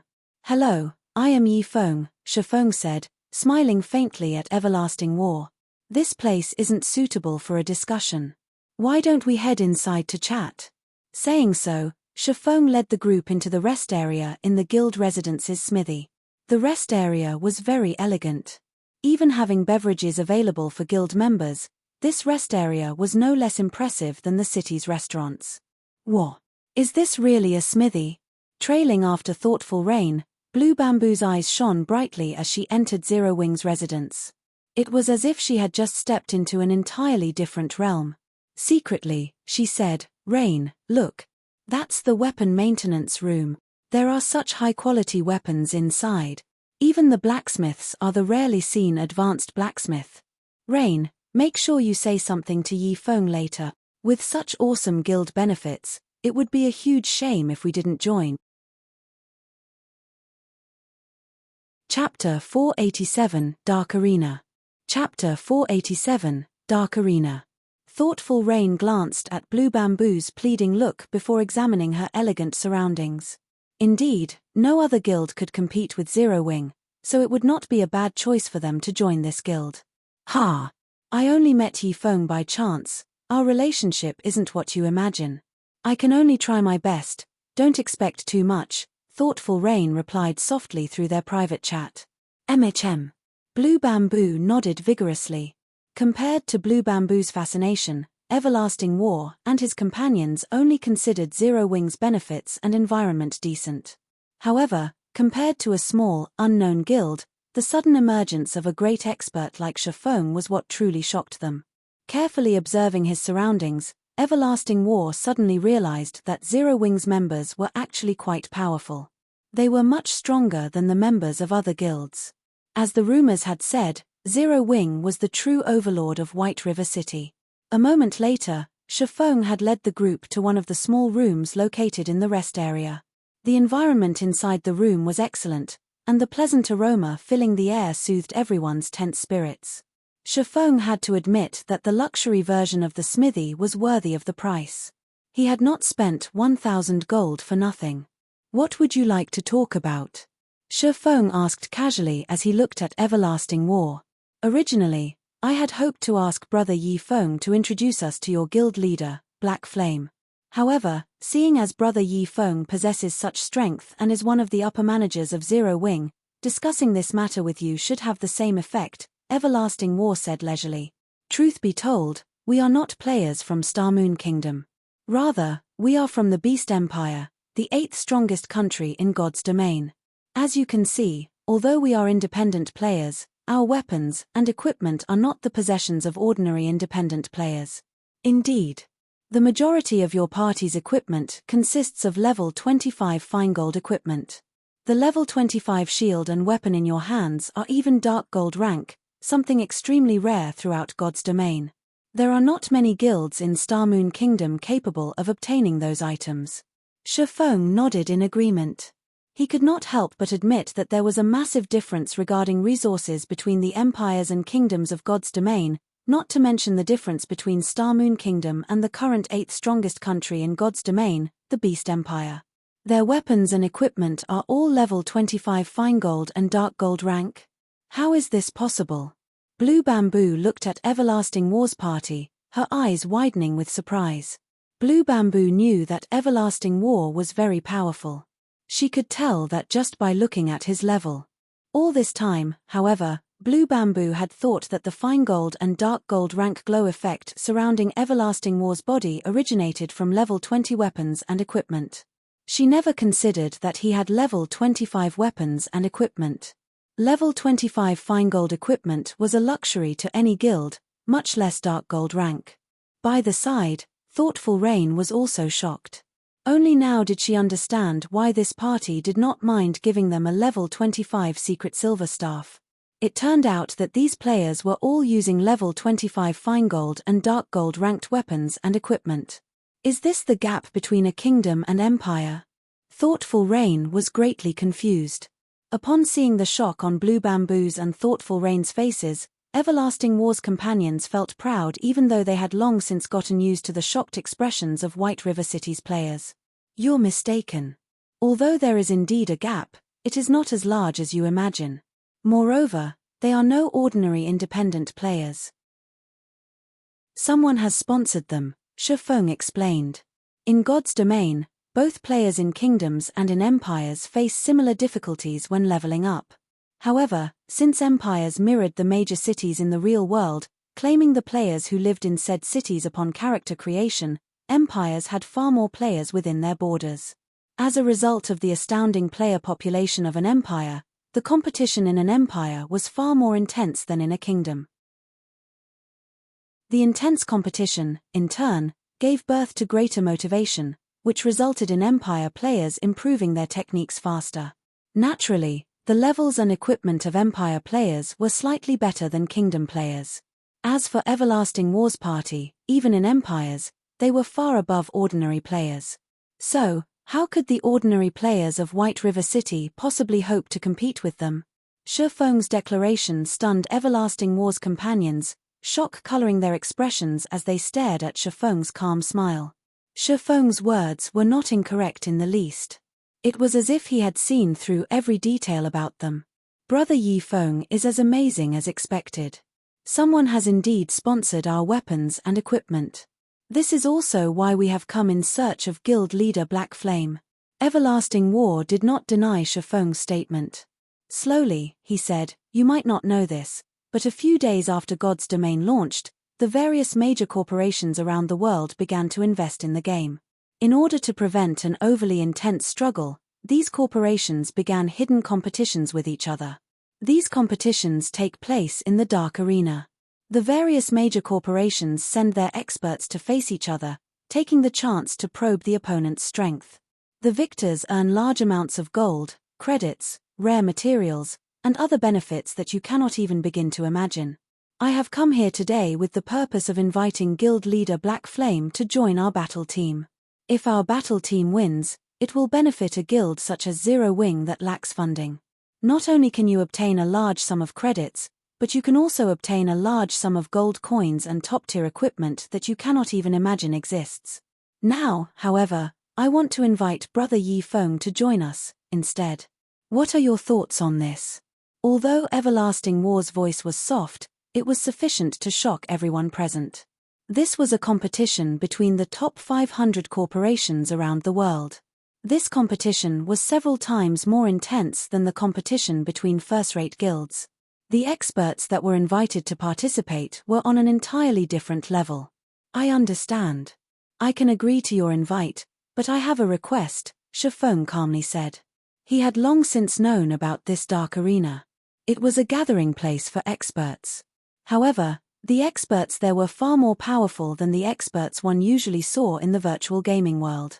Moreover, the financial power these people possess was several times greater than a first-rate guild's. If one could obtain consecutive victories in the Dark Arena, it was even possible to obtain more credits than what Underworld possessed. Take Everlasting War for example. Originally, he had not been a professional virtual reality gamer. Before God's Domain came into existence, he had been a top-class professional bodyguard tasked with protecting world-class characters. He had undergone both specialized mental and physical training. Ordinary people could never hope to be a match for him. Only, the price the Dark Arena had offered was very high. It was enough to tempt even Everlasting War to play God's Domain. In the end, Everlasting War had become the Everlasting War god of the Dark Arena, one of the apex existences of God's Domain. In the past, Shi Feng had been fortunate enough to witness some of the matches in the Dark Arena. However, he had never even come near to qualifying to participate. As this was a competition between major corporations, only those who were invited were allowed to participate in the Dark Arena. Request. Everlasting War could not help his surprise. He had not expected Shi Feng to maintain his composure. However, he decided to ask, "May I know what this request is?" Chapter 488, Young Genius. Chapter 488, Young Genius. Although Everlasting War had already spoken, his companions had frowned in response to Shi Feng's reply. They had never expected that Shi Feng would try to negotiate. Countless people yearned to join a competition of such level. Yet, even many of the experts on the God's Domain experts list had been rejected. They were already stooping pretty low by willingly inviting an unknown expert such as Shi Feng. Even world-renowned players fought to join the Dark Arena. Participating in the Dark Arena was already a supreme honor in and of itself. Not only could one win endless riches, but they could also receive the admiration of millions. It was even possible for one to become an international celebrity with a single battle. Not even the ruler of Star Moon Kingdom was a match for the Dark Arena's participants in terms of status. After all, that was a stage at the international level. Thoughtful Rain and Blue Bamboo's little jaws hung in shock, their eyes filled with disbelief as they watched Shifeng. The competition between guilds in God's domain was intense. Almost every guild was supported by many corporations. However, not even the backer of a first-rate guild could compare with international corporations. It was merely an ant in the eyes of such giants. Although the virtual gaming industry's total value rose with each passing year, it was still significantly inferior to other top industries. If a guild could obtain the financial support from such a corporation, they could instantly become a super guild, surpassing any first-rate guild in God's domain. With such a good opportunity at hand, Shifeng actually had a condition. However, Shifeng did not care about what others thought about him. Taking a sip of tea, he returned his gaze to Everlasting War, saying slowly, "My request is very simple. I hear that each battle team participating in the Dark Arena consists of 10 members. Seeing as you only have 6 members at the moment, I wish to invite 3 of my people to join. That way, we will have a full battle team. What do you think? You must be insane. Just inviting you is already leader's limit, yet, you still want to invite 3 others to join the team? Who do you think started this battle team?" A youth in black armor shot up from his seat in anger. The other members of Everlasting War's party were also clearly angry. Everlasting War, on the other hand, watched Shifeng seriously. The member limit for each battle team had only been recently confirmed, so only an extremely small group of people know this information. How did Shifeng, an upper manager of a small guild, find out about this? Suddenly, Everlasting War realized that the young man before him was shrouded in mystery. The only goal of the corporation sponsoring your battle team is to secure victory. Naturally, the stronger the chosen team members are, the better. I can guarantee that the players I want to include are all very formidable, Shifeng explained. Although Shifeng had not personally participated in the Dark Arena, he had a certain understanding of it. After all, it was the future battlefield for the apex experts of God's domain. He had learned plenty of techniques from the matches held in the Dark Arena. For example, he had learned void steps from watching the Dark Arena's battle videos. If he could allow the experts of the guild to participate in the Dark Arena and experience those battles, it will enable them to improve their techniques further. Brother Yifeng, I am afraid that I am really powerless on this matter. There are a limited number of slots for the battle team. Although I am the team leader, I only have 1 invitation for the test, not the member slot for the battle team. Originally, I intended to test guild leader Black Flame's qualifications. However, even if he is qualified, I believe that, as the leader of a guild, he should be very busy with its management. Even if he has the strength, he should not have that much time to spare. That's why I wanted to invite Brother Yifeng, Everlasting War said, smiling bitterly. The competition between these international corporations was extremely intense. Every position on the battle team was unimaginably precious, so how could they give them away to Shifeng so easily? I expected as much. All right, I accept your invitation. When will the test be held? Shifeng nodded. He knew how valuable the slot was. The invitation alone had already greatly surprised him.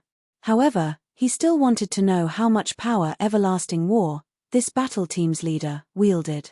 If he could obtain another slot, he would have truly profited. The unified testing time has yet to be determined. Let's add each other as friends for now. Once those in charge have decided on a time, I will contact Brother Yifeng immediately. Everlasting War promptly sent a friend request to the swordsman before him. After Shifeng added Everlasting War as a friend, they chatted about matters relating to the Dark Arena. Seated by the side, Blue Bamboo was utterly stunned by the two's conversation. She had never imagined that Zero Wing was so amazing. It had actually received an invitation from an international corporation. If the guild received support from such a corporation, its potential would be unimaginable. Blue Bamboo's decision to join Zero Wing solidified. After both sides chatted for another half an hour or so, Everlasting War's group departed. Big Brother Everlasting, there are countless experts in God's domain. Aside from Black Flame, how could you invite Yifeng so casually? What if he fails to pass the test when the time comes? It won't look good to our superiors. Why don't we head over to Star Moon City and take a look? There might be some other amazing experts there, a beautiful female elementalist wearing crimson robes suggested. I know. Our superiors gave me an invitation slot precisely because they wish to test my judgment and to see whether or not I am suited to lead this team. They will definitely replace me if I fail. Knowing this, I won't act recklessly. However, this Yifeng is indeed amazing. Based on his appearance, I'm guessing he is only around 20 years old. Yet, when he moves, not a single action reveals a weak point. There were not even any excess actions in his movement. I have already been in the refinement realm for close to 27 years already, so I can tell that he has clearly already set foot into the refinement realm. Moreover, his progression into the realm is also not shallow. This Yifeng is simply unbelievable. He is truly a young genius. As for Black Flame, I have already watched his battle videos. Although Black Flame is indeed amazing, his performance shows that he has only taken half a step into the refinement realm. He only displays such overwhelming might due to his equipment and skills. With the power backing me, I can easily obtain things such as top-tier equipment. Otherwise, I would not have chosen Yifeng. Refinement realm experts are as rare as phoenix feathers in God's domain. We are already very lucky to have encountered one. Even if we went to Star Moon City, it is unlikely that we will find another such expert. Alright, let's return to leveling up for now. His teammates could not help their surprise after listening to Everlasting War's reasoning. They had not realized that Everlasting War had such a high opinion of Yifeng. However, they also had to admit the scarcity of refinement realm experts. Even the 5 of them had only taken half a step into that realm. After Everlasting War and his party left, Yifeng turned to thoughtful Rain, thanking her. I am truly grateful for Miss Rain's help today. If not for your introduction, I would not have such a fortuitous opportunity. If Miss Rain wishes to purchase equipment for yourself, I can offer a 50% discount. Really? Thoughtful Rain knew how expensive top-tier equipment was on the market. Moreover, top-tier equipment was not necessarily available. If she could purchase top-tier equipment at a 50% discount, she could save tens of thousands of credits with each item. She could save over 1 million credits if she bought an entire set. In addition, the equipment available on the market was nowhere near as good as Zero Wing's equipment. Of course, Yifeng laughed. Great. I want to buy a set, then. Also, my best friend here, Blue Bamboo, has always been very interested in joining Zero Wing. However, as she has only recently started playing virtual reality games, she's not very strong. Can you perhaps allow her to join? Thoughtful Rain asked meekly. I'm afraid I really cannot help you with that. Not even an upper manager like myself is allowed to bend the guild's rules, Yifeng said, shaking his head. However, I can allow your friend to join and train herself with our guild's elite parties, having her learn the combat techniques of God's domain.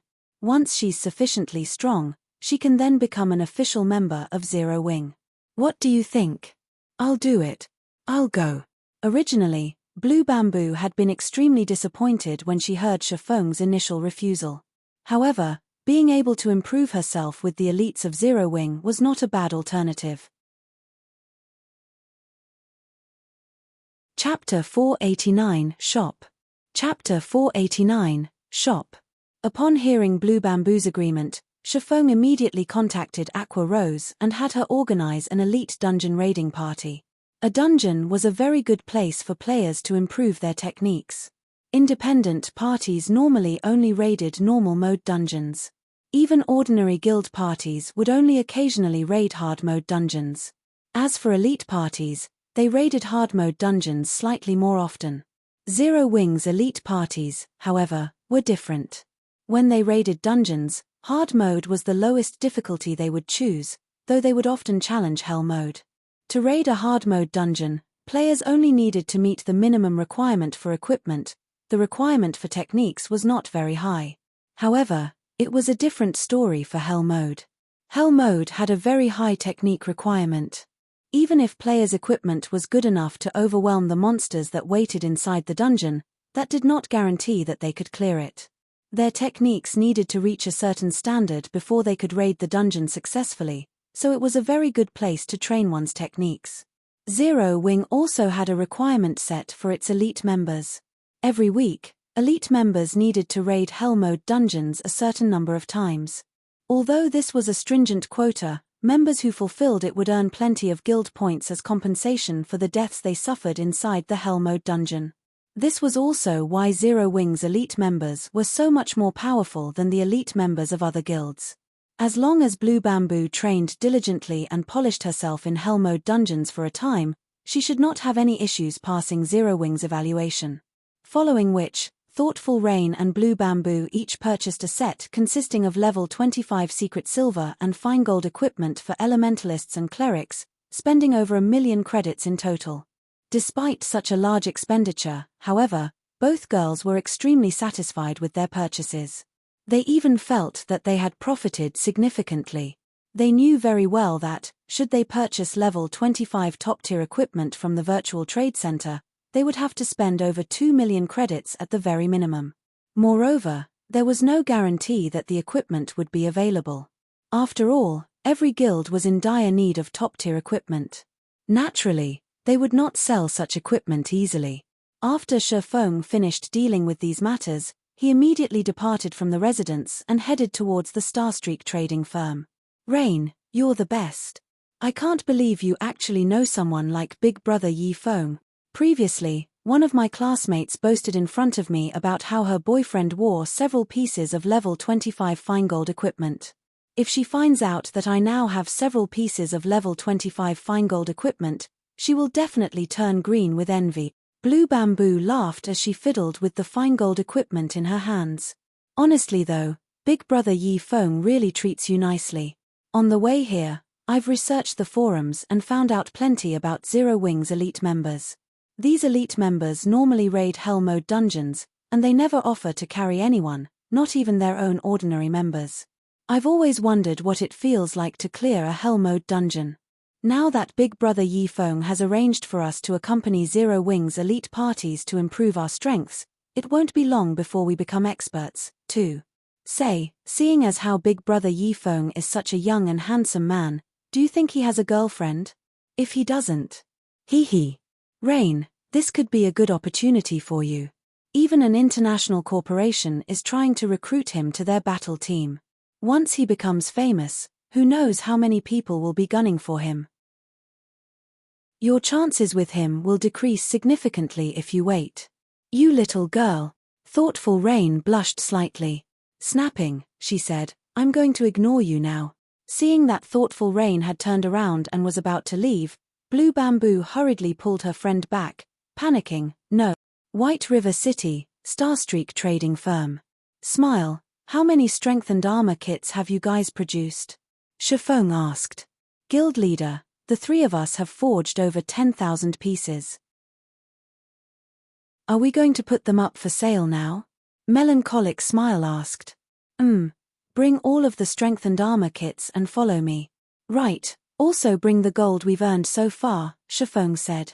Although the strength and armor kits were inferior to the mana armor kits, with 3 people producing them, Shifeng did not have to forge the armor kits himself. Naturally, the stock they had created was astounding. With the burden of 30,000 gold on his shoulders, Shifeng felt that it would be best if he dealt with the problem as soon as possible. After all, there was not much time remaining. The looming penalty for failing the epic quest was also quite stressful. Moreover, Horizon Alliance had already nurtured quite a number of lifestyle players, forgers in particular. They had also recruited close to half the advanced forging apprentices from White River City's 7 neighboring cities. The Horizon Alliance even employed basic forgers, which no other city possessed. Once Shifeng accumulated the 30,000 gold, he would no longer have a connection to the Starstreak trading firm. Hence, Shifeng had been planning and accumulating his wealth, preparing to open his own market. And now was the perfect time to do so. Fortunately, he had accumulated a sufficient number of gold coins. It was time to display his strength. Guild leader, I have everything with me. Aside from strengthening scrolls, we also have the 13,000 plus gold that we've accumulated, Melancholic Smile said as she placed the money and the items on the table.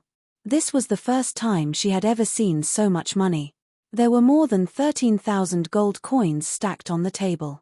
This was the accumulation of all the money Starstreak trading firm had earned from the 8 cities it occupied, including White River City.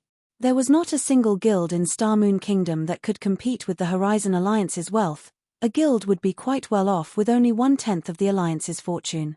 If converted to credits, 13,000 gold was worth hundreds of millions. One had to admit that God's Domain's money-making potential was formidable. Moreover, the game had only launched less than a month ago. However, no fool would exchange so much gold for credits, yet Melancholic Smile had no idea what Shifeng intended to do with so much gold. After giving the items on the table a casual glance, Shifeng quickly stored them in his bag. "Follow me," Shifeng said as he exited the forging room. Melancholic Smile promptly followed. After leaving the Starstreak trading firm, Shifeng led Melancholic Smile to White River City's City Hall. "Lord Viscount, how may I be of service today?" a female manager asked politely, smiling when she noticed Shifeng enter the building. "I wish to purchase some land," Shifeng said. "Please follow me."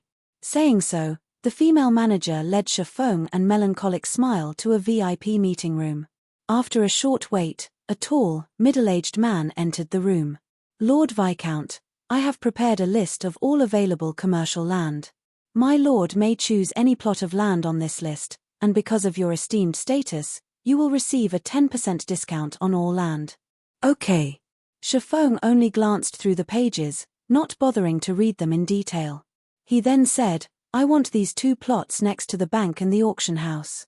If one pointed out the most valuable plots of land in White River City, the first would be the plot directly beside the auction house, the second was next to the bank, the third was near the 2 aforementioned establishments, and the fourth was next to the Virtual Trade Center and the Adventurers Association. This held true for every city in God's domain. In the past, these plots of land had been highly sought after. Renting one of these plots for just a month could be astronomically expensive. Moreover, as God's domain developed, the money one could earn would grow. Naturally, it also cost a significant sum to purchase these plots of land. Moreover, one must also possess certain status if they wanted to purchase land. Money alone was not enough. As a viscount, Shifeng could only purchase a limited number of plots. Thus, he chose only 1 plot per location to begin his shop's operation. Chapter 490, Candlelight Trading Firm. Chapter 490, Candlelight Trading Firm. Without hesitation, Shifeng requested the 2 most popular plots of land in White River City. When Melancholic Smile saw the prices, her little mouth fell wide open. These prices were outrageous. An ordinary plot of land in White River City cost over 1,000 gold. If the land were in the densely populated Central District, it would cost more than 3,000 gold. As for the 2 plots Shifeng had set his sight on, each cost over 8,000 gold. If they converted 8,000 gold to credits, they could establish a relatively large company in the city in reality. However, Shifeng did not consider his choices to be expensive. In the future, these 2 plots would become extremely valuable. In the past, he could not have obtained them even if he wanted to. Players frequented both the auction house and the bank. Hence, the traffic was guaranteed. If not for his need for money right now, Shifeng would have preferred to purchase several more plots of land. By the time White River City became the #1 city in Star Moon Kingdom, the value of the city's land would soar by more than 100-fold. "Lord Viscount, for the 2 plots of commercial land you have chosen, one costs 9,200 gold, while the other costs 8,800 gold, coming to a total of 18,000 gold. After including the 10% discount, your total is 16,200 gold, the male manager said with great excitement. In addition, after purchasing these 2 plots of land, there will be a 15% property tax each month. If taxes aren't paid for in 3 months, these plots will be locked. If the taxes aren't paid for in half a year, the city will reclaim the land. This is a scam." Melancholic Smile nearly shouted when she heard the male manager's explanation, flushing with anger. They had already spent so much money to purchase these 2 areas, yet, they were still required to pay a 15% property tax every month.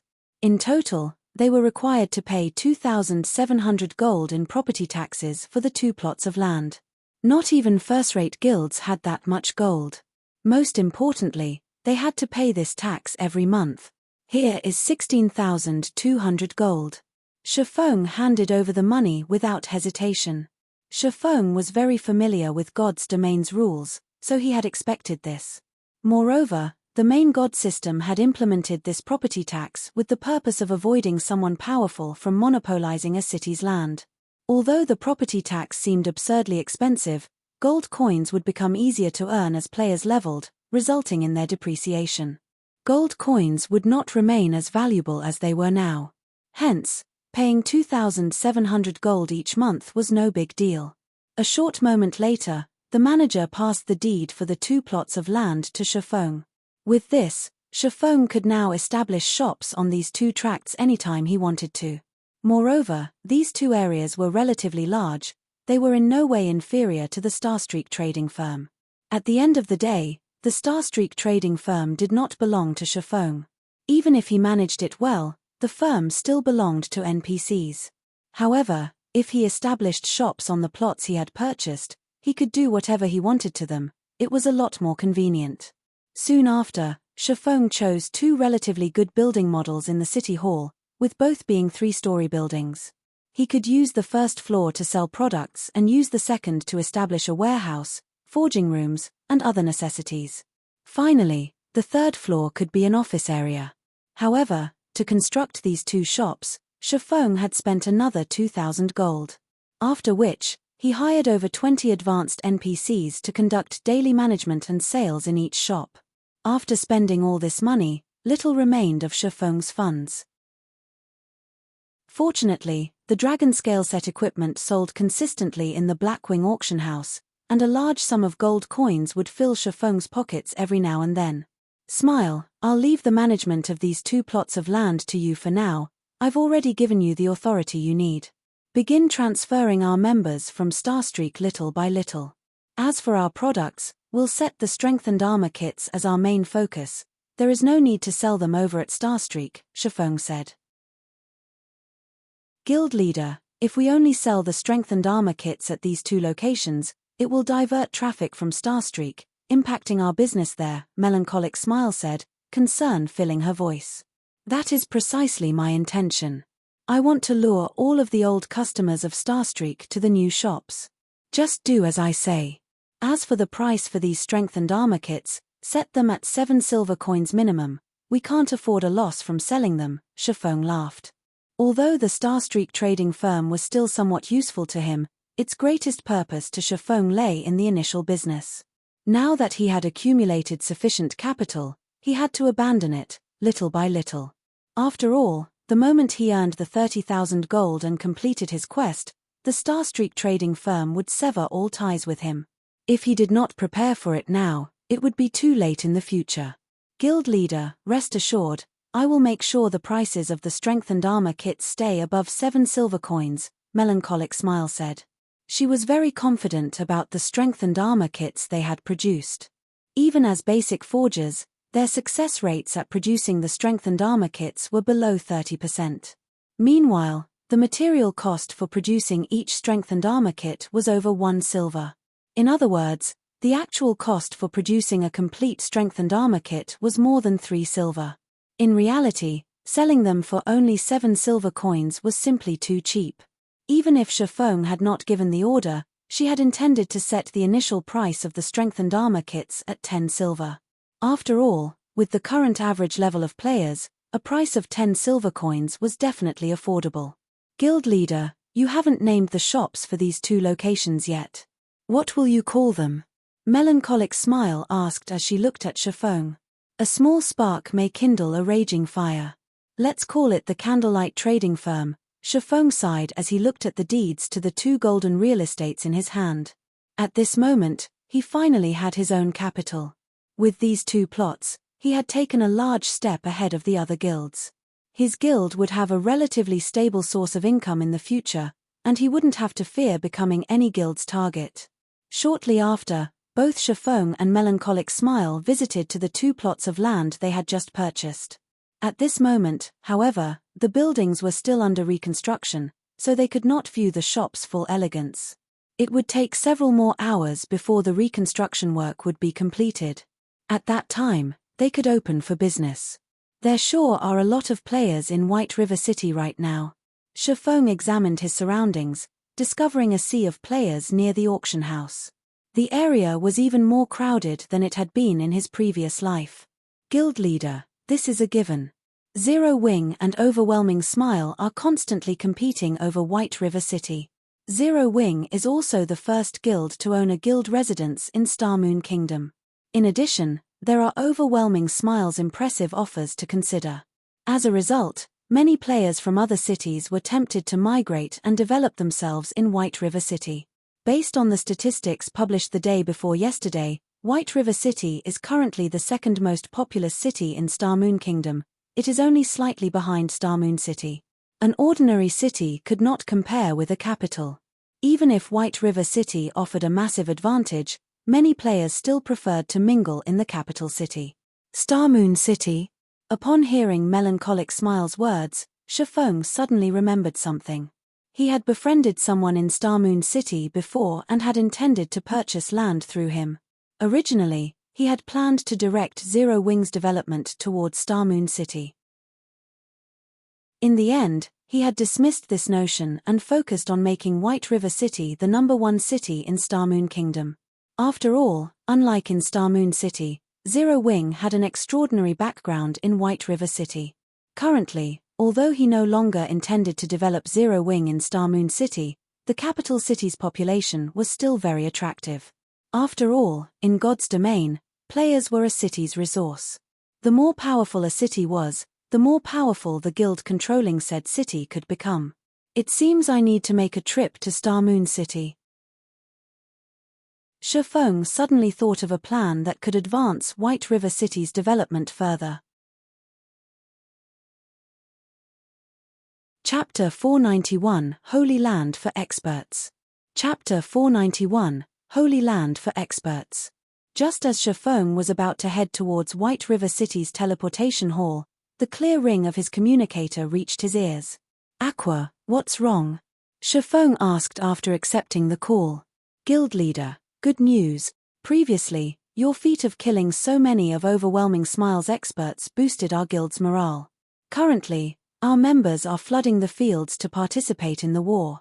As Overwhelming Smile's expert parties are no longer appearing on the battlefield, we've gained significant advantages.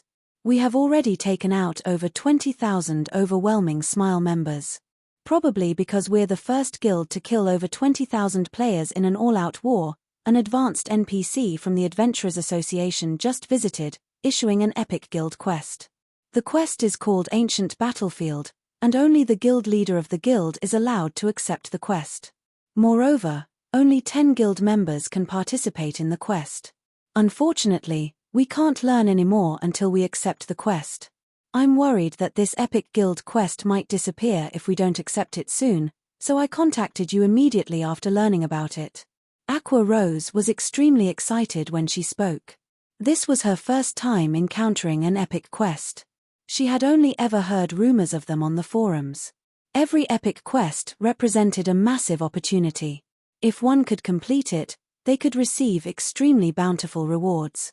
Based on the information she had gathered, epic quests would reward players with an epic item at the very minimum. If it were a high-difficulty epic quest, one could even obtain 2 or 3 epic items. Meanwhile, the quest the guild had just received was an epic guild quest. It was a lot more difficult than an epic quest meant for individual players. If they could complete it, they would reap a frightening harvest. Ancient Battlefield? Shifeng was stunned upon hearing Aqua Rose's words, indescribable thrill growing in his heart. Hurriedly, he asked, Aqua, are you sure you read that correctly? The information on the guild's quest board is clear, and I made sure to read it very carefully. I can say with certainty that it is an epic quest. Even I didn't believe it at first when I was told. After verifying it multiple times, I am sure that it is the epic quest Ancient Battlefield, Aqua Rose said, practically glowing with excitement. If they could complete this epic quest and obtain several epic items, it could help them immensely when they raided large-scale team dungeons in the future. Now that Zero Wing waged war against Overwhelming Smile, morale was very important. The news about Shifeng taking out the underworld guards with one hit had caused Zero Wing to instantly become the publicly acknowledged #1 guild of White River City. This incident had also placed significant psychological pressure on Overwhelming Smile's members. If Zero Wing could take the lead by conquering a large-scale team dungeon, gaining even more top-tier equipment and prestige, Overwhelming Smile would have no hope of competing with Zero Wing in the future. However, Aqua Rose did not know that, in reality, what had shocked Shifeng was not the difficulty of the quest, but the ancient battlefield itself. In the past, the ancient battlefield had been immensely famous in God's domain. It had become so famous because of its alternative name, the Holy Land for Expert. The ancient battlefield was known as the Holy Land for Experts because the map was a training ground specifically designed by the main god system for players. This training ground's purpose was to allow players to gain a better understanding of the combat style of God's domain. In the past, countless noobs and new players had instantly soared to become experts precisely because of the ancient battlefield. Moreover, it wasn't limited to ordinary experts. The ancient battlefield had even given birth to many apex experts. As a result, players called the ancient battlefield the Holy Land for Experts. Countless players had dreamed of visiting and experiencing the wonders it had to offer. Unfortunately, this opportunity was too difficult to encounter. In the past, despite countless guilds and corporations offering astronomical prices for the slots to enter the ancient battlefield, nobody willingly sold the slots they had. Now that Shifeng had suddenly been notified that he had obtained the ancient battlefield quest, how could he contain his excitement? He had always dreamed of visiting the ancient battlefield in the past. Unfortunately, he had never been lucky enough to receive an invitation. Now, however, he had. I understand. The difficulty of an epic quest is not to be taken lightly, so set it aside for now.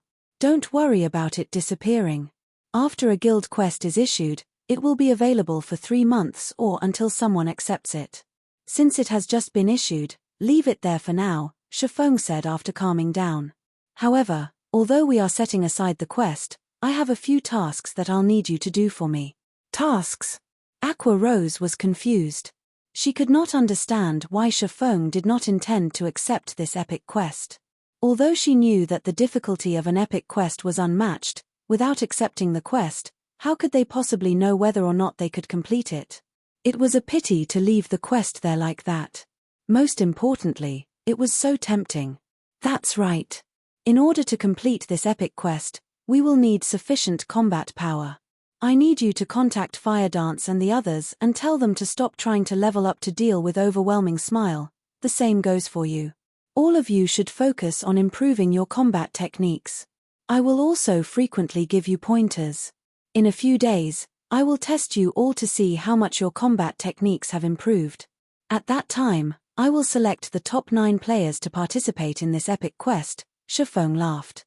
What should we do about the team dungeons? I hear that Overwhelming Smile has already allocated their experts for raiding level 20 hard mode dungeons. If we lose the race to raid the team dungeons, it will deal a significant blow to our guild's prestige and empower the enemy. Aqua Rose simply could not understand Shifeng's decision. Previously, Shifeng had strongly advocated raiding dungeons first. Wasn't this change of plans a little too sudden?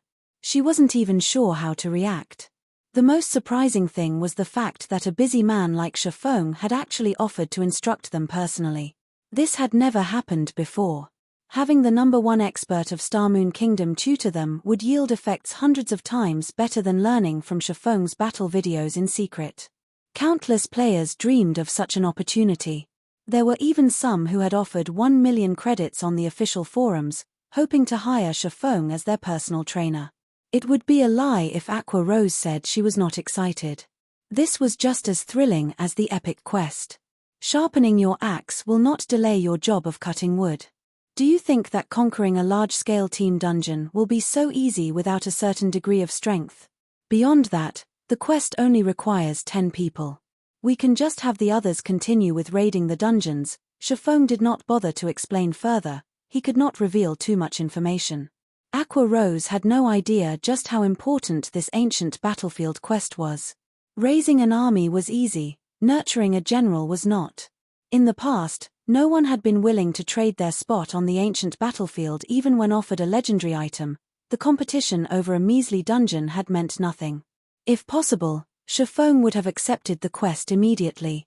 However, doing so would be a massive waste. Besides, leaving the quest for players to see would provide a powerful incentive. Shifeng did not have any concrete information about the situation inside the ancient battlefield. He only knew that the better the combat techniques a player possessed, the greater their harvest would be. Hence, Shifeng had specifically instructed Aqua Rose and the others to spare some time to improve their techniques. By doing so, they would also increase their potential gain. I understand. I'll contact Fire Dance and the others immediately. They will be thrilled when they hear about this. Aqua Rose giggled as she disconnected the call. She then began to contact the other core members of Zero Wing. Meanwhile, Shifeng had arrived at Starmoon City, Starmoon Kingdom's #1 city, through a teleportation array. Chapter 492, Plundering Resources. Chapter 492, Plundering Resources. With a clear moon and few stars, it was already night time in God's domain. As the #1 city of Starmoon Kingdom, Starmoon City had brilliantly lit streets at this time. Magic lights illuminated the streets all around, making the entire Starmoon City seem as bright as day. As expected of Starmoon City, the population here is not something a regional capital like White River City could ever hope to match up to. Shifeng could not help but sigh as he waded through the sea of players crowding the streets. Now that players were higher leveled, many could afford the teleportation fee to travel to Starmoon City. At this moment, Starmoon City's player population was nearly 5 million, 2 million more than White River City's. If one could take control of Starmoon City, it would significantly improve a guild's development speed. The impact on a guild would be even better than having control of 4 or 5 smaller cities. In addition, the available resources in the vicinity of Starmoon City were very abundant. Hence, all powers staying within the capital city were a mix of both strong and weak. Other than the 3 first-rate guilds that had set Starmoon Kingdom as their main base of operations, first-rate guilds of other kingdoms and empires also had a presence in Starmoon City. Plenty of second-rate guilds were also taking root and developing themselves here. As a result, the competition at Starmoon City was extremely intense, and in this aspect, White River City was far from comparable. Even the average level of ordinary players here was much higher than at White River City. Before long, Shifeng arrived at Starmoon City's City Hall via horse carriage. When Shifeng got there, a majestic and powerful-looking man was standing outside the entrance of the building. This man was none other than the Ghost Raider, Lifeless Blade. At this moment, Lifeless Blade was already level 26, not one bit inferior to Shifeng. Initially, Lifeless Blade was stunned upon seeing Shifeng, but he soon revealed a bitter smile. Although Shifeng's outward appearance had not changed by much since the last time they met, inwardly, however, the gap was like the distance between heaven and earth. The last time he met Shifeng, the latter gave the impression of being very ordinary, that there was nothing special about him at all. On the other hand, Shifeng's every action right now had an indescribable sense of naturalness. The pressure Shifeng radiated made Lifeless Blade feel as if he was facing a Lord-ranked monster right now. The last time Lifeless Blade met Shifeng, he had learned a lot from the discussion he had with Shifeng on combat techniques. Moreover, the latter had even provided him with plenty of quests that raised one's reputation, allowing his reputation to swiftly reach the status of a noble, which afforded many conveniences for his team's development. Lifeless Blade was only where he was right now due to Shifeng's help. Hence, he felt immense gratitude towards Shifeng. During this period, Lifeless Blade had raided plenty of team dungeons. He had even raided Hell Mode team dungeons. There were also countless instances where he participated in field PvPs.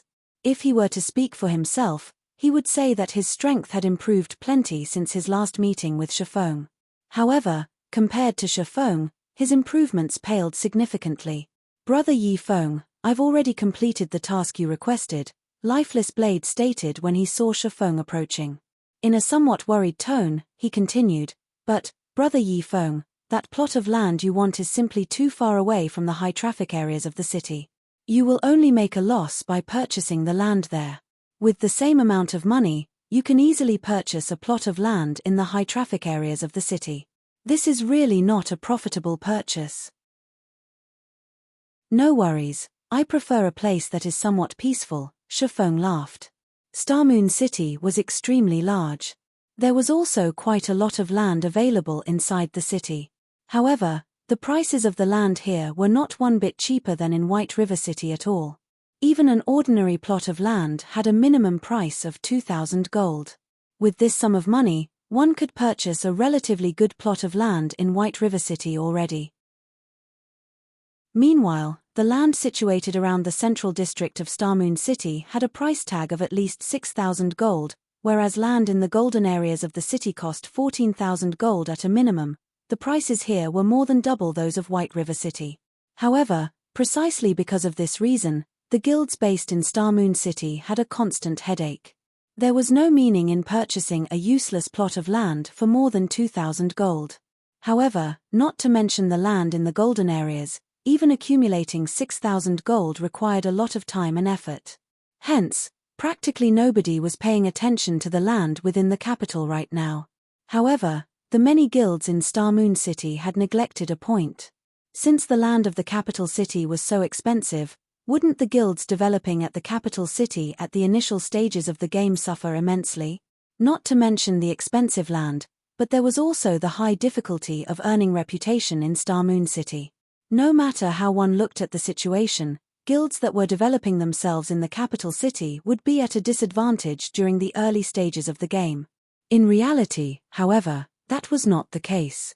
It was only because everyone had yet to deepen their understanding of the commercial lands of Starmoon City. Only after some time had passed would everyone come to realize that some ordinary plots of land in Starmoon City were actually much better than land in the central district, and these were the lands surrounding certain special buildings. Starmoon City was the core of Starmoon Kingdom, and many powerful high-tiered NPCs were gathered here. There were even many establishments here that were unavailable in other cities. Although these establishments were not as popular as the auction house, bank, and such locations, the player traffic at these locations still greatly surpassed that of many of the lands located in the central district. In the past, many guilds and players who were lucky enough to purchase these plots of land had made themselves a fortune through them. Meanwhile, the plot of land Shifeng was planning to purchase right now was precisely located beside one of these unique establishments, the Underground Arena.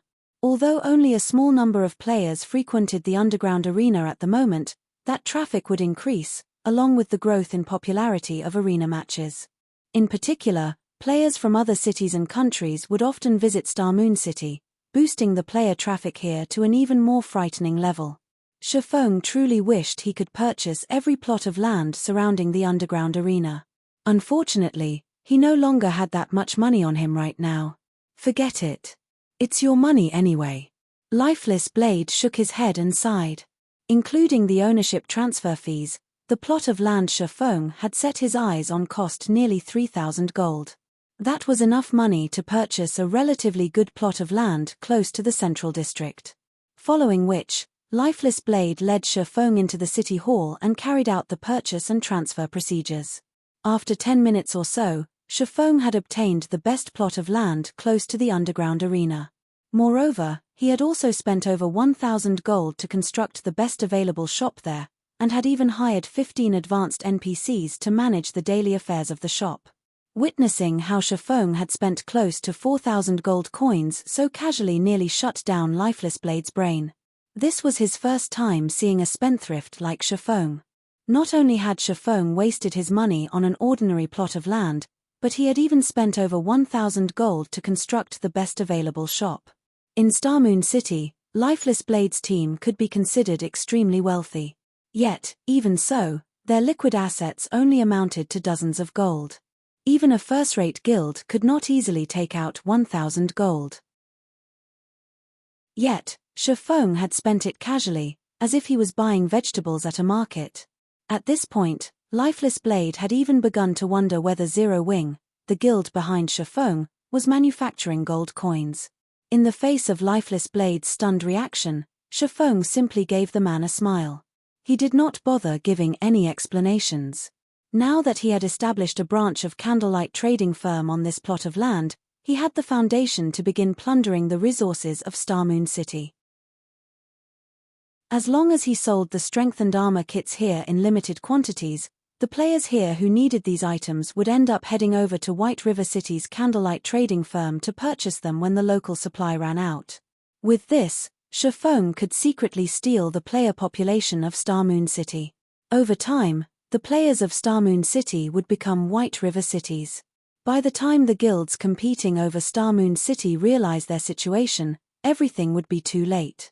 Afterward, Shifeng discussed matters relating to Starmoon City's situation with Lifeless Blade.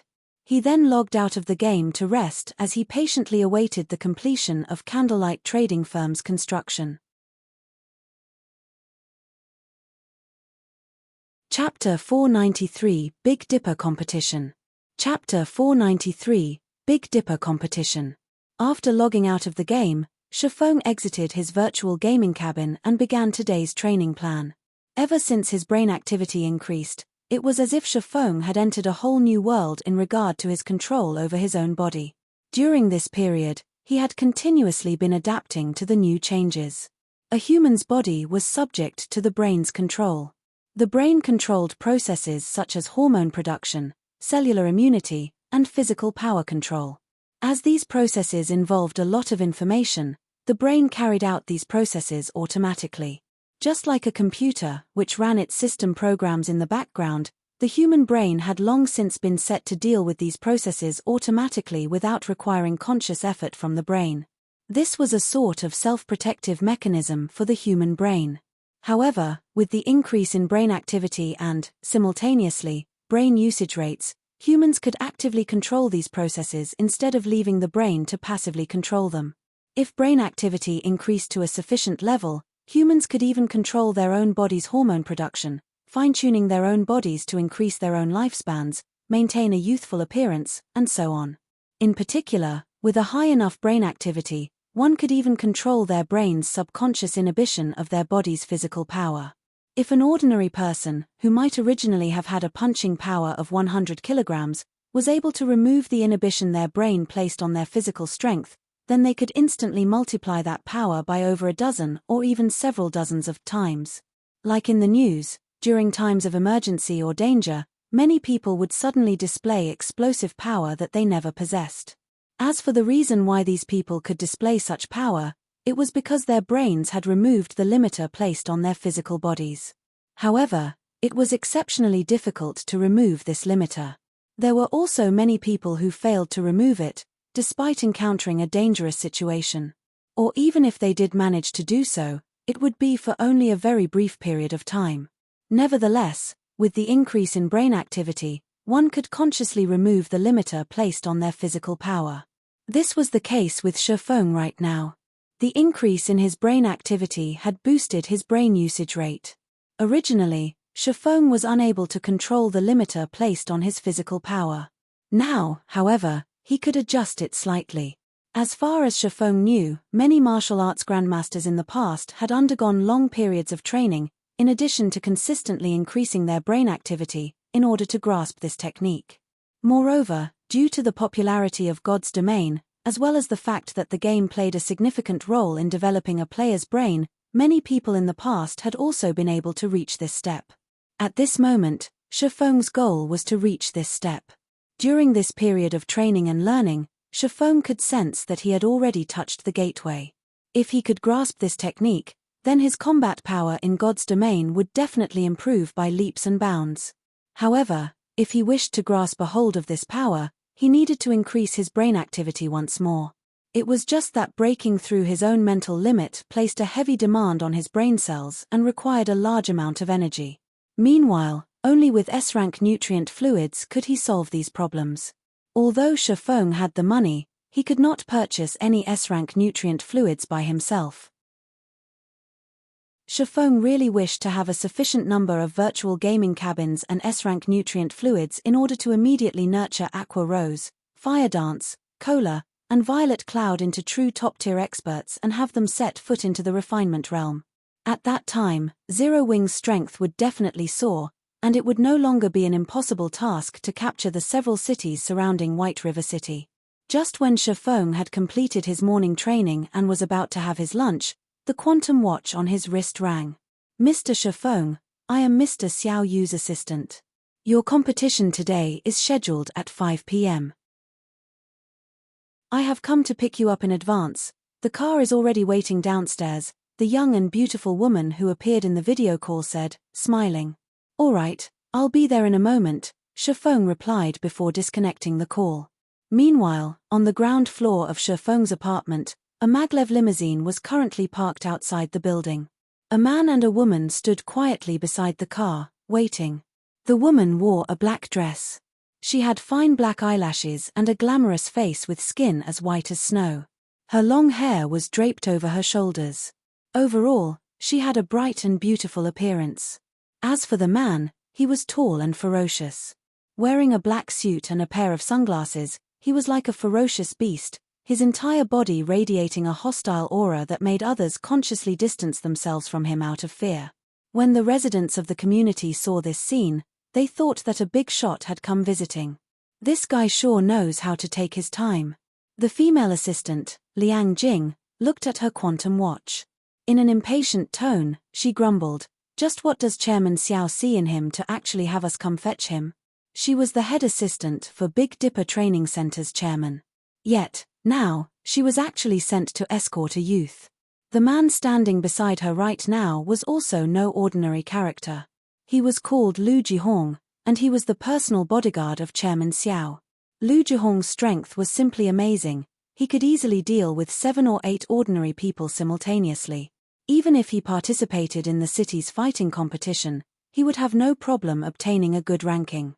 At the moment, the company lacks the support of a martial arts master. Chairman Xiao is naturally trying to create a grander scene, Lu Jihong replied indifferently. He's just slightly over 20.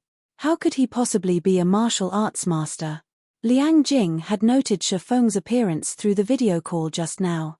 No matter how she looked at it, she could not relate Shifeng to those 30 to 40-year-old masters. "I hear that his opponent this time is quite amazing. Even Master Chen Wu has referred to that person as a fighting genius. That person has even defeated several martial arts masters before. I really cannot understand why Chairman Xiao still insisted on holding the competition this time around. The result of this competition is so obvious, he could clearly just choose that person, instead." She had personally seen martial arts masters before. Even from afar, every one of these masters gave off an imposing air that made others feel reverence for them. However, Shifeng did not possess such a feeling. If not for Chairman Xiao personally confirming that Shifeng was indeed a martial arts master, she really dared not believe that such a youthful master actually existed. While Liang Jing and Lu Jihong were conversing with each other, Shifeng came downstairs. When Liang Jing saw Shifeng's blue sports attire, however, she was immediately stupefied. How was this a master? Whether in terms of temperament or power, he was clearly just an athletic youth. At this rate, he would simply be seeking his own death by challenging a martial arts master. Contrary to Liang Jing's reaction, however, the bodyguard standing beside her revealed a completely different expression. Despite the faint smile Shifeng had on his face, Lu Jihong felt as if he was staring at a dormant beast. Lu Jihong could not sense anything from Shifeng's every action. That was right. He could not sense anything at all. For a seasoned bodyguard like himself, there was nothing more dangerous than being unable to pick up anything from someone's action. It was as if someone were pointing a gun at his head, and he still thought the other person was joking. If Shifeng were to take action, Lu Jihong felt that Shifeng could easily defeat him in just a few moves. Before the female assistant could even speak, the previously silent Lu Jihong hurriedly opened the car door, respectfully saying, "Master Shifeng, please, get in." We will take you to the venue immediately. Thanks. Shifeng smiled as he entered the car. However, the female assistant, Liang Jing, was stupefied. What was this situation? She had never seen Lu Jihong act so respectfully to anyone before. Not even Chairman Xiao received such a treatment. Chapter 494, Gathered. Chapter 494, Gathered. Big Dipper's Central Assembly Hall. Although the sun was blazing, an endless stream of guests entered the hall. At the bright red carpet, well-known upper-class personages descended from luxury cars, one after another, and slowly walked into the assembly hall. Big Dipper's assembly hall was very lively today. It was even livelier than when the city's fighting competition was held. Quite a small number of people. Seated inside the limousine, Shifeng swept a glance at the assembly hall's surroundings, noticing that the people who came to watch the competition were all well-known characters in Jinhai City. There was not a single commoner present at all. Logically speaking, by holding the competition this time, Big Dipper should be promoting itself to increase its popularity. In order to recover from its downward spiral, it would definitely want to widely publicize the competition this time around. Internal force experts were rare, and exchanges between internal force experts were even rarer. Countless people wished to feast their eyes on such a fight. However, when Shifeng looked at the scene before him, it did not seem as if Big Dipper had done any promotion at all. Otherwise, the venue would have been completely swamped with people. Mr. Shifeng, it is like this. The other master wishes to hold this competition in private. He does not wish it to be known by everyone in the world. Hence, the company has not made any attempt to promote the competition, and has only invited a few well-known figures. But even so, that master was not happy about it. If Chairman Xiao had not offered sufficient compensation, the number of people attending this match might be less than half the current headcount, Liang Jing said as she looked at Shifeng, her lips curled up in a mesmerizing smile. Charmingly, she continued, if Mr. Shifeng thinks that this event is too small, after this competition is over, we can definitely arrange for your name to be known by all in Jinhai City. As the head assistant of Big Dipper's chairman, observing another person's every mood was Liang Jing's specialty. After seeing Lu Jihong's respectful performance before, even if she was a fool, she would have realized that Shifeng was not as simple as he appeared to be. With such a great achievement at such a young age, Shifeng would definitely become a dragon among men.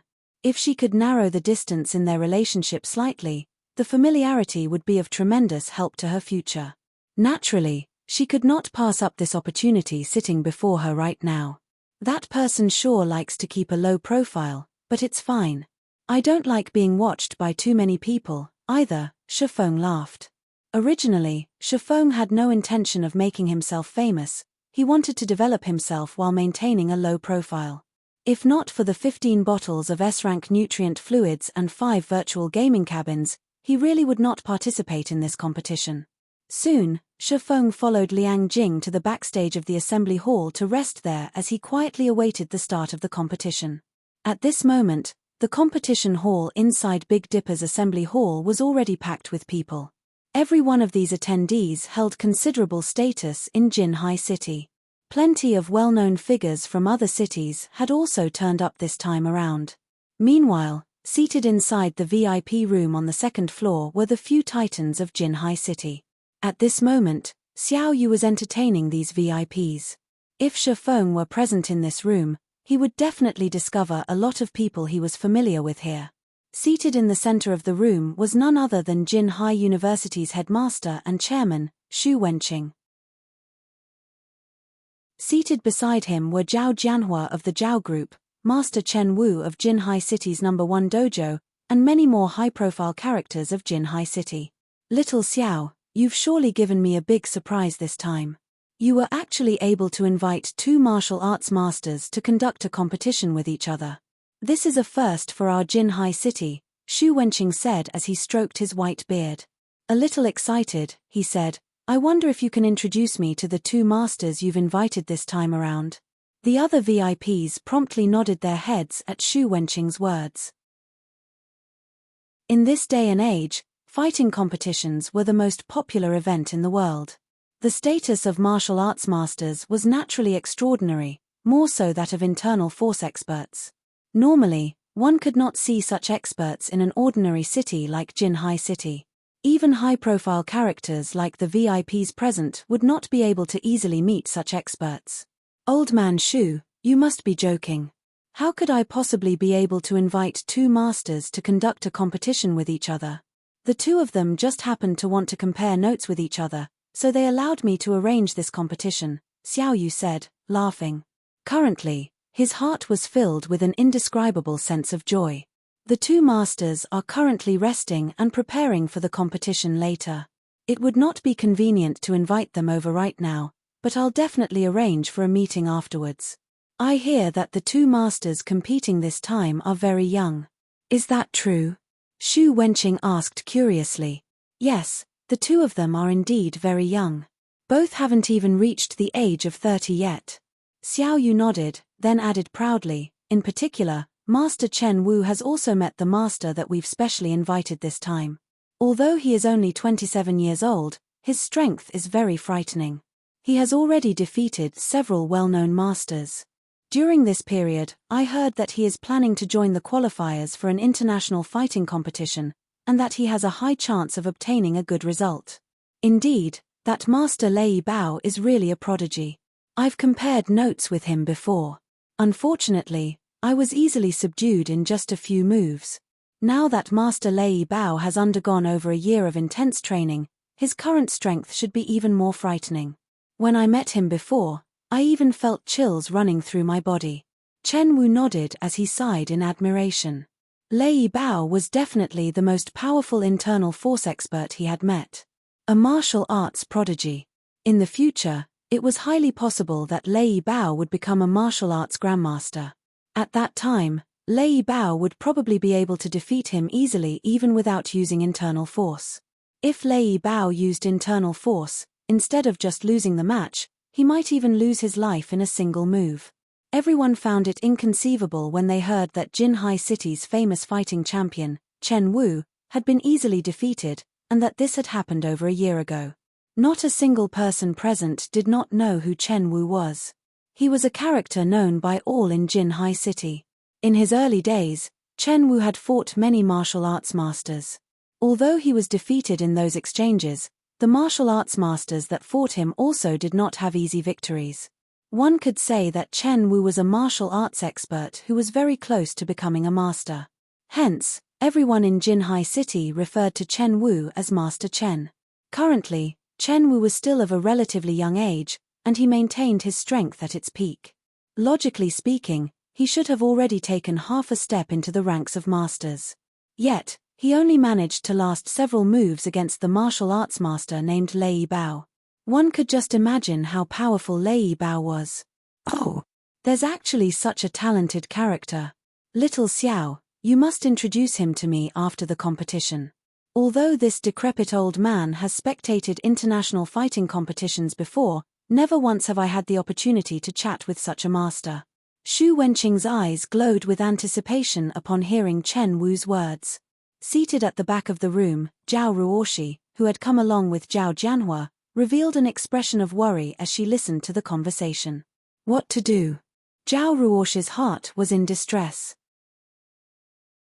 Although she believed that Shifeng was very amazing as well, compared to the martial arts prodigy Lei Bao that everyone was talking about, whether it was in terms of strength or experience, Shifeng should be quite inferior to Lei Bao. If Lei Bao did not hold back during the competition, it would definitely end in tragedy. Time passed little by little. Very quickly, the arranged time for the competition arrived, and the excitement inside the assembly hall reached the boiling point. This was the first time a competition between martial arts masters would be held in Jinhai City. Usually, such competitions could only be seen on the international stage. Meanwhile, the majority of the people present here today had only ever watched an international competition through TV broadcasts. They never had the chance to personally witness such competitions. Just as the crowd was wondering what kind of people the two masters were, white smoke started emerging from the two passages leading to the arena. Meanwhile, the two people who had walked out from the white smoke were none other than the two protagonists of today's event. Lei Bao and Shifeng. When the audience personally saw the true appearance of the two masters, every single one of them was rendered speechless. They never expected the two masters to be so young. In particular, when the spectators inside the VIP room saw Shifeng, they were all shocked. Shifeng? Why is he here? Xu Wenqing rubbed his eyes. For a second there, he even thought his eyes had gone blurry.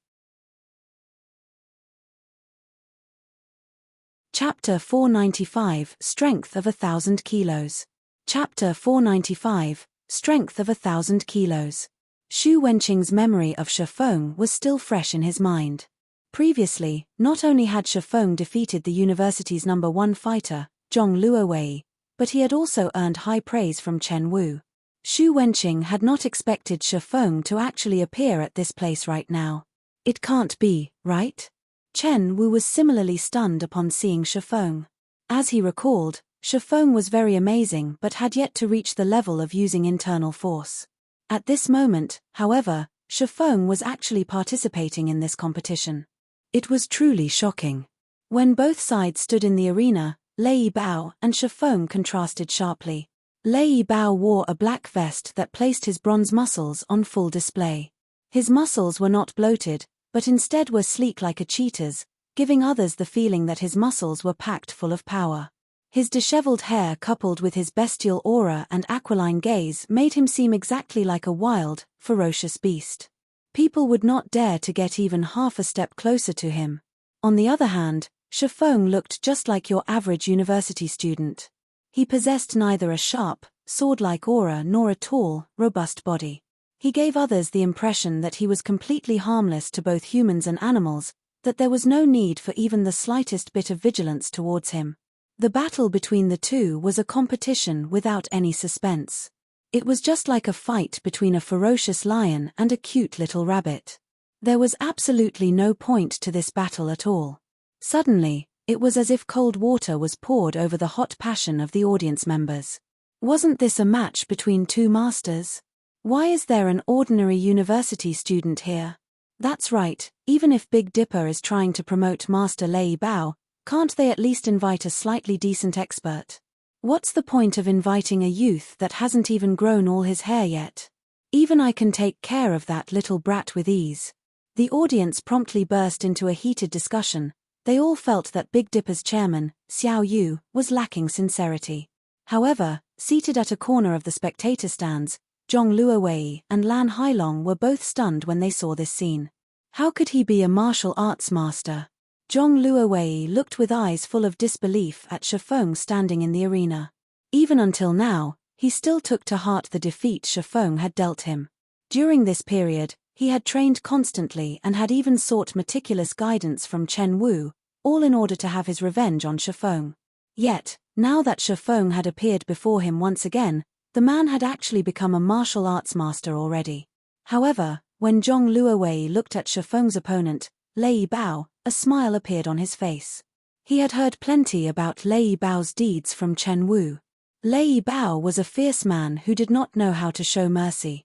All those who had met with him in official matches had suffered heavy injuries at the very minimum, and some were even crippled.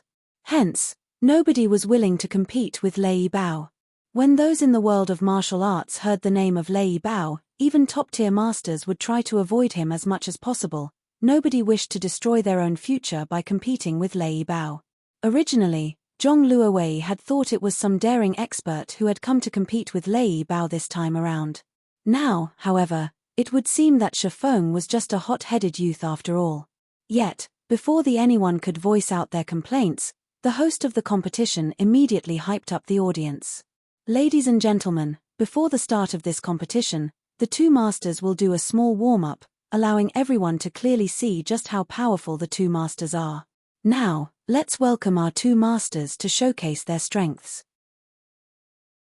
As the host was saying so, some staff members pushed out a punching power testing machine into the arena.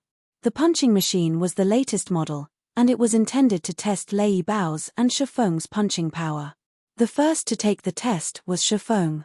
Shifeng was very interested in regard to this test. He wanted to know just how much he had improved during this period of time. Standing before the punching machine, Shifeng took a proper stance before abruptly sending a punch forward. After piercing through the air, his fist made a loud boom when it landed on the target. The punching machine shook from the impact. Immediately, the numbers on the punching machine began rising madly. In just a moment, the numbers had broken past the 200 kilograms mark. A short moment later, the numbers rose to 320 kilograms. This value was already within the standard of professional fighters. In the end, the punching machine displayed a value of 401 kilograms. This result was almost comparable to those of well-known fighters of Jinhai City. However, it was still significantly lower than that of the city's top professional fighter, Chen Wu. This Shifeng is amazing. With this kind of punching power, it is no wonder Zhong Luowei was not his match. Xu Wenqing laughed with satisfaction as he stroked his white beard. If he already possesses such strength at such a young age, he might be able to catch up to you, Master Chen Wu, in just a few more years. Chen Wu's punching power record could be said to be the record for the entire Jinhai City. Chen Wu's punching power was 453 kilograms, a value that made ordinary people stare in admiration. With just a single punch, Chen Wu could bend even a thick metal board. Let alone the fleshy human body, Chen Wu could even turn a durable maglev car into a pile of scrap metal in a short amount of time.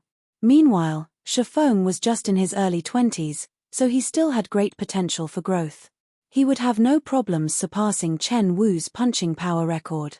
Old man Xu, you jest. This is but the result little brother Shifeng has achieved using only his physical strength. If he used internal force, he would have surpassed my record. Moreover, I have also heard that little brother Shifeng has long since beaten my record. It seems the newest record right now is 576 kilograms. Chen Wu laughed bitterly. Yes, that's right. This record was indeed set by Master Shifeng. Xiao Yu nodded. It seems that Master Shifeng did not use his full power because he wishes to conserve his strength. Internal force places a heavy burden on the body. Since he needs to face off against Master Lei Bao in a moment, he naturally has to conserve his physical strength, Chen Wu explained. Nobody present knew just how demanding internal force was on a person's body. Even internal force experts would not casually use it. Otherwise, they would be lying on the floor, unconscious, in just a few moves. Hence, only a fool would use internal force in this test right now. Seated in the back row of the VIP room, Zhao Ruoshi was very elated upon seeing Shifeng's test result. Only she knew how much Shifeng had improved. Previously, Shifeng's test results without using internal force were less than 300 kilograms. After not seeing him for a period of time, Shifeng's punching power had actually exceeded the 400 kilograms threshold. If Chen Wu were to find out about this improvement, he would definitely jump up in shock. However, as the occupants of the VIP room were conversing with each other, Lei Bao started his test. Ha! Letting out a shout, Lei Bao transformed his palm into a fist, a boom resounding as he struck towards the punching machine. The instant Lei Bao's fist landed on the target, the spiraling force borne by the fist pierced the target. Lei Bao's fist ended up landing directly on the steel plate behind the target. Peng! The durable steel plate was dented right away, and even the entire punching machine itself was knocked backwards. Meanwhile, cracks also started appearing on the marble floor beneath Lei Bao's feet, as if it had been struck by a sledgehammer. Ding! Ding! Ding! The punching machine rang continuously. Most people in the spectator stands might be unfamiliar with this sound. However, for those who frequently trained and tested themselves, this was a sound that garnered their reverence. Because this sound was none other than the prompt for a record being broken. At this moment, however, nobody in the spectator stands was reacting to the sounds produced by the punching machine, because everyone was completely stunned by Lei Bao's destructive punch. Is he even human? Zhao Ruoshi's alluring eyes widened, her attention fully focused on the value displayed by the punching power testing machine. 656 kilograms. This record was far above the one Shifeng had set. Sure enough, Lei Bao really is a martial arts prodigy. Even the strength he has achieved through training is incomparable to that of ordinary people, Chenwu said, shocked. You're tuning in to the Celestial War YouTube channel. Don't forget to subscribe and join us on this journey to catch the most captivating stories.